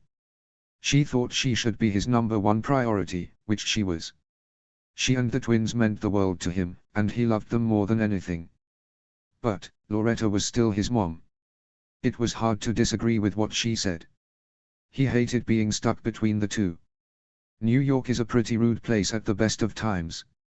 Nobody cares about you, or your situation. Courtesy is thrown to the wind, and everyone only cares about themselves. This food court was no exception. It was just past midday, and prime lunch time. Even though it was a Friday, the food court was still packed and crazy. Robin was getting stressed. The twins were both hungry and screaming. They needed to find somewhere to sit first before Robin could even feed them. A table opened up as a family of tourists left. Barney ran towards it but was cut off by a group of teenagers, who were wagging school. "Does anybody have any respect nowadays? Seriously?" Barney muttered as he rejoined his mother, wife and daughters. Robin shrugged and started bouncing Aurelia, who was screaming, again. "Sure, I'll feed you soon, sweetheart." Finally, a table opened up, and Barney quickly claimed it. "Okay," Robin started, as Loretta left to buy lunch and Barney sat down. "I'll take Eves to the restroom and feed her first, if you can wait here with Leah. Then we'll swap, yeah?" Barney shook his head. Are you seriously planning on taking month-olds into that bathroom? It's filthy and unhygienic, and the girls don't have fully developed immune systems. Robin turned to Barney. Where do you suppose I feed them then? He shrugged. Just do it here. Nobody's watching, and even if they are, it's a natural thing. And it's 2018, baby. Nobody cares anymore. She shrugged. Okay. Robin was about halfway through nursing Everly, when the teenage boys at the table beside them caught wind of what she was doing. They started wolf whistling and making very rude and inappropriate comments. Robin ignored them, but it was really pissing Barney off. They had no right to be doing that. He spun around and death stared the boys. If the 5 of you don't shut up, I swear to God, I will beat the crap out of you. Robin snickered at her husband's threat. There's no way in hell he'd ever be capable of that, but it sounded at least a little threatening. She'd have a better chance of winning a fight, the 5 of them against her, even if she had a baby strapped to her chest. Barney turned back towards Robin, still looking angry. What is wrong with kids these days? They probably just got excited because it's the first boob they've ever seen. Barney burst out laughing. You are just, he paused, looking for the right word, awesome. I know. It had been a long day. Robin was at her wit's end with her Loretta. She really just wanted to get home and the hell away from her monster-in-law, as she decided to start calling her. Loretta and Robin were now finishing the groceries in Target, while Barney had taken the girls outside. Everyone was tired and irritated. Everly and Aurelia were grumpy and didn't like the constant noise. Are you sure you're cut out to be a mother? Loretta questioned suddenly, as Robin was bagging oranges. Excuse me? She asked, dropping the bag out of shock and spinning around to face her. That was easily the worst thing Loretta has ever said to her. I mean, you never wanted children. Robin squeezed her eyes shut. She wished Barney was here to get Loretta off her back. I didn't when Barn and I got married, but I warmed up to the idea, obviously. I just feel my granddaughters would be safer off with someone, maybe a little more capable than you are. Robin knew Loretta was just trying to get a reaction. Just trying to irritate her. But it didn't change the fact that that comment hurt. It hit her right where it hurt. Mainly because she thought it was true. Maybe Loretta was right. Maybe she wasn't cut out to be a mom. I'm sorry you feel that way. And, I mean, you told Barney you were infertile so he'd feel bad for you and not bring up the subject of kids, then you magically got pregnant. You expect me to believe that? I can't believe Barney did. Robin was in shock. That wasn't true. She hadn't lied to Barney about her infertility. It was a misdiagnosis. She hadn't known she could possibly get pregnant. Robin closed her eyes and leant against the shopping cart. Loretta had taken it way too far. She was sick and tired of being treated like this. Both her mom and mother-in-law did it. The condescending attitude. Baby, you okay? Barney's concerned voice broke her out of her thoughts. She opened her eyes and looked at him, then simply shook her head. She couldn't show weakness in public like this. In front of Loretta. Weakness was something saved specifically for home. Something Barney and Robin only showed each other in the privacy of their own 4 walls. Barney turned towards his mom. What did you do? All I did was point out that maybe she isn't fit to be a mom. And that she made up her infertility so she didn't have to have the baby discussion with you. Mom! Barney yelled. Just like that, all the uncertainty he had, flip-flopping between Robin and Loretta's sides of arguments was gone. Robin should be his number 1. She was. Happy wife, happy life, right? But no, it was more than that. He needed to stick up for her during arguments. He couldn't believe Loretta had said that to her.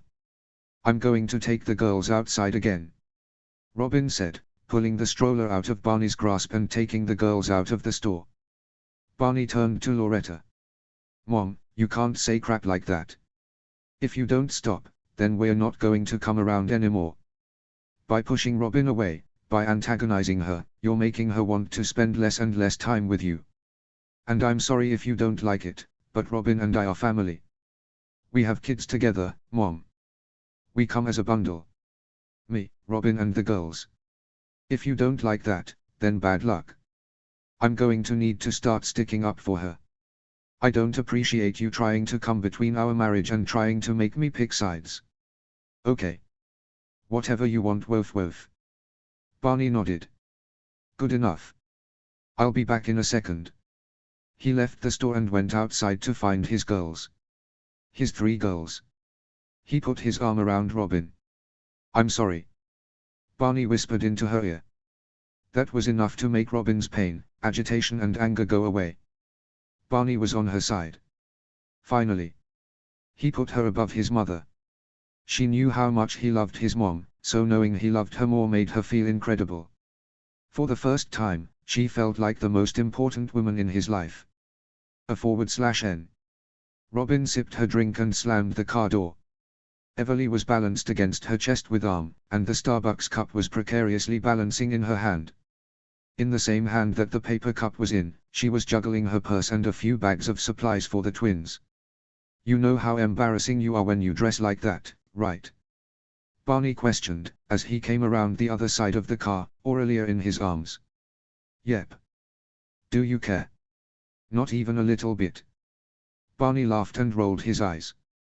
He shifted the baby in his arms and locked the car, before taking the lead up the driveway to the Mosby's house. Robin noted how decorated their house was. Ted and Tracy really love any excuse to decorate. Red, white and blue balloons lined the driveway, and streamers were hanging from the veranda. Robin smiled as her husband's outfit came into view. He wasn't in a suit, which was incredibly strange, and had gone full-on American. Blue shorts, American flag tank top and flip-flops. He looked like such a cliché the 4th of July dad. She loved it. You guys can stop being boring, the cool people are here now. Barney announced as he closed the front door behind Robin. Hey. Happy 4th of July. Tracy called from the kitchen. Barney and Robin made their way through the house and found the gang in the kitchen. They were all helping finish the food, and occasionally glancing out to see what the kids were doing. Ted put the bowl of salad down to hug his friends. Jesus, you look good. He said to Robin. I mean, you have twin 2-month-olds, and you don't look even a little tired. Only you would make being a mom look cool. Robin smiled. I can't help it, I'm just cool. And gorgeous. And modest. Lily added with a laugh. Secondly, what the hell are you two wearing? Ted asked. Robin smiled and looked down at her outfit. She was wearing a white skirt with red maple leaves and a red top with the words "Proud to be Canadian" printed in white. She shrugged at Ted innocently. We never celebrate Canada Day. It was only 3 days ago. So, I decided to combine it with the 4th of July. The other 5 booed. We don't celebrate Canada Day because we don't like Canada. Barney reminded her. Robin rolled her eyes. Watch it, Stinson. Your daughters are 5/8 Canadian. What? No way they have that much Canadian blood. Barney exclaimed, starting to do the maths on his fingers. Marshall laughed. She's right, Barney. Half from her and a quarter from you equals 5/8. Barney made an incoherent noise of displeasure and crossed his arms, playfully acting pissed off. What the heck are you wearing, Barney? Why aren't you in a suit? Lily asked. Robin came out of the bathroom in that, so I had to balance her out. Ted looked confused. And you just had that in the back of your closet? Well, you see, young Theodore, back before my days of monogamy started, when I did plays, I had one that worked quite well. I would borrow Marvin, and dress up in that, then pretend I was a tourist with my son, looking for a place to sleep for the night. And it was on. That worked? Tracy asked. The others laughed. She'd obviously never heard of some of the more outrageous plays Barney's performed. Yes. Yes, it did. Barney replied with a grin. Lily rolled her eyes and stepped forward, taking Aurelia from his arms. I feel like you shouldn't be holding a child after saying that. She looked at the baby. Oh my God, Robin. The girls look adorable. She tickled Leah's foot. Hi cutie. Oh, you're so pretty. The girls did look great. Robin had tried hard for their first the 4th of July. Since she refused to dress them alike, they were wearing different things. Aurelia had a white onesie with the words red, white and cute printed in a red and blue cursive font, a red tutu and a blue and white headband. Everly had a romper, the top and bottom separated by a string of elastic. The top half had spaghetti straps, and red and white stripes, and the bottom was blue with white stars.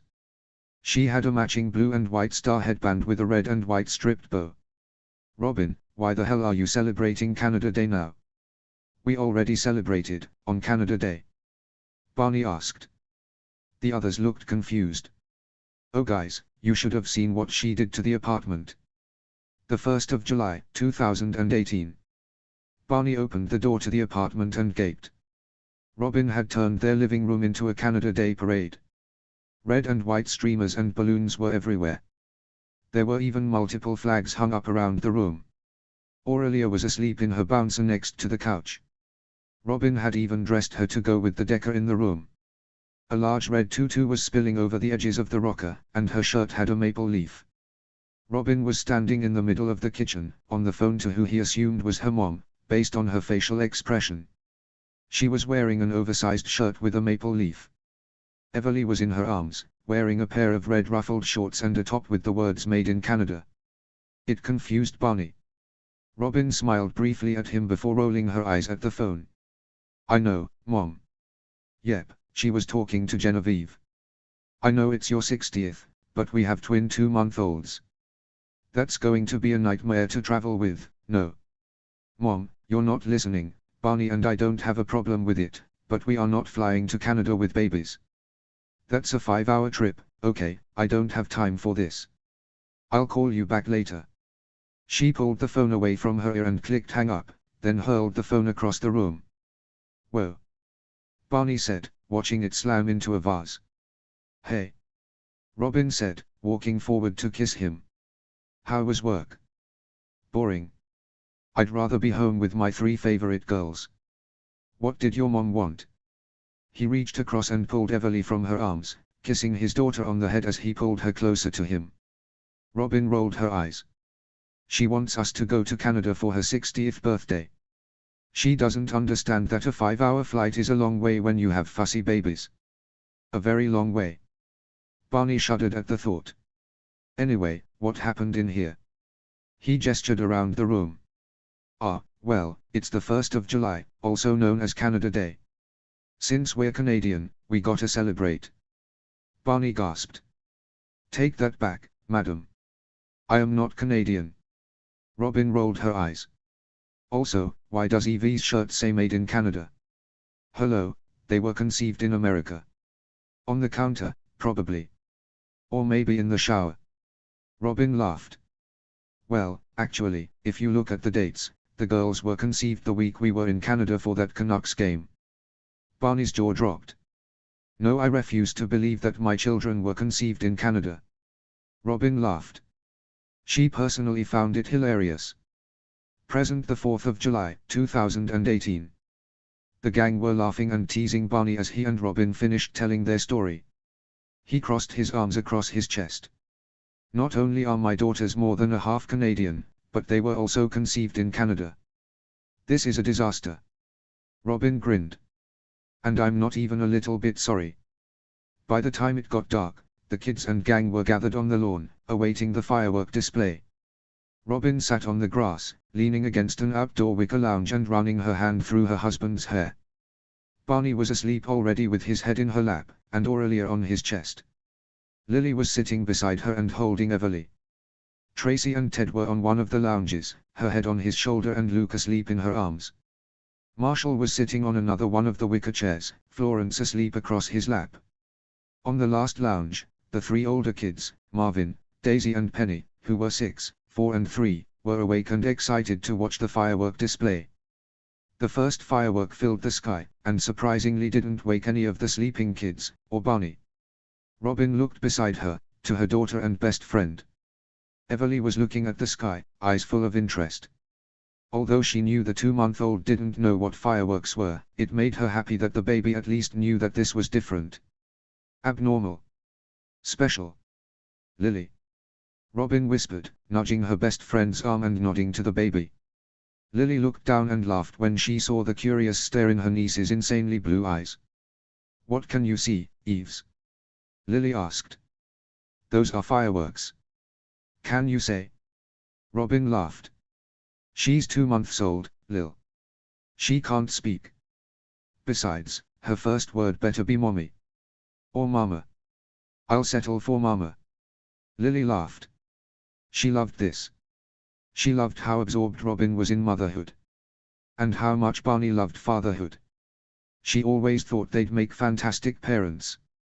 When she saw the way the pair looked at those 2 girls, she saw was love. Love, amazement and pride. They were proud. They made those gorgeous little humans.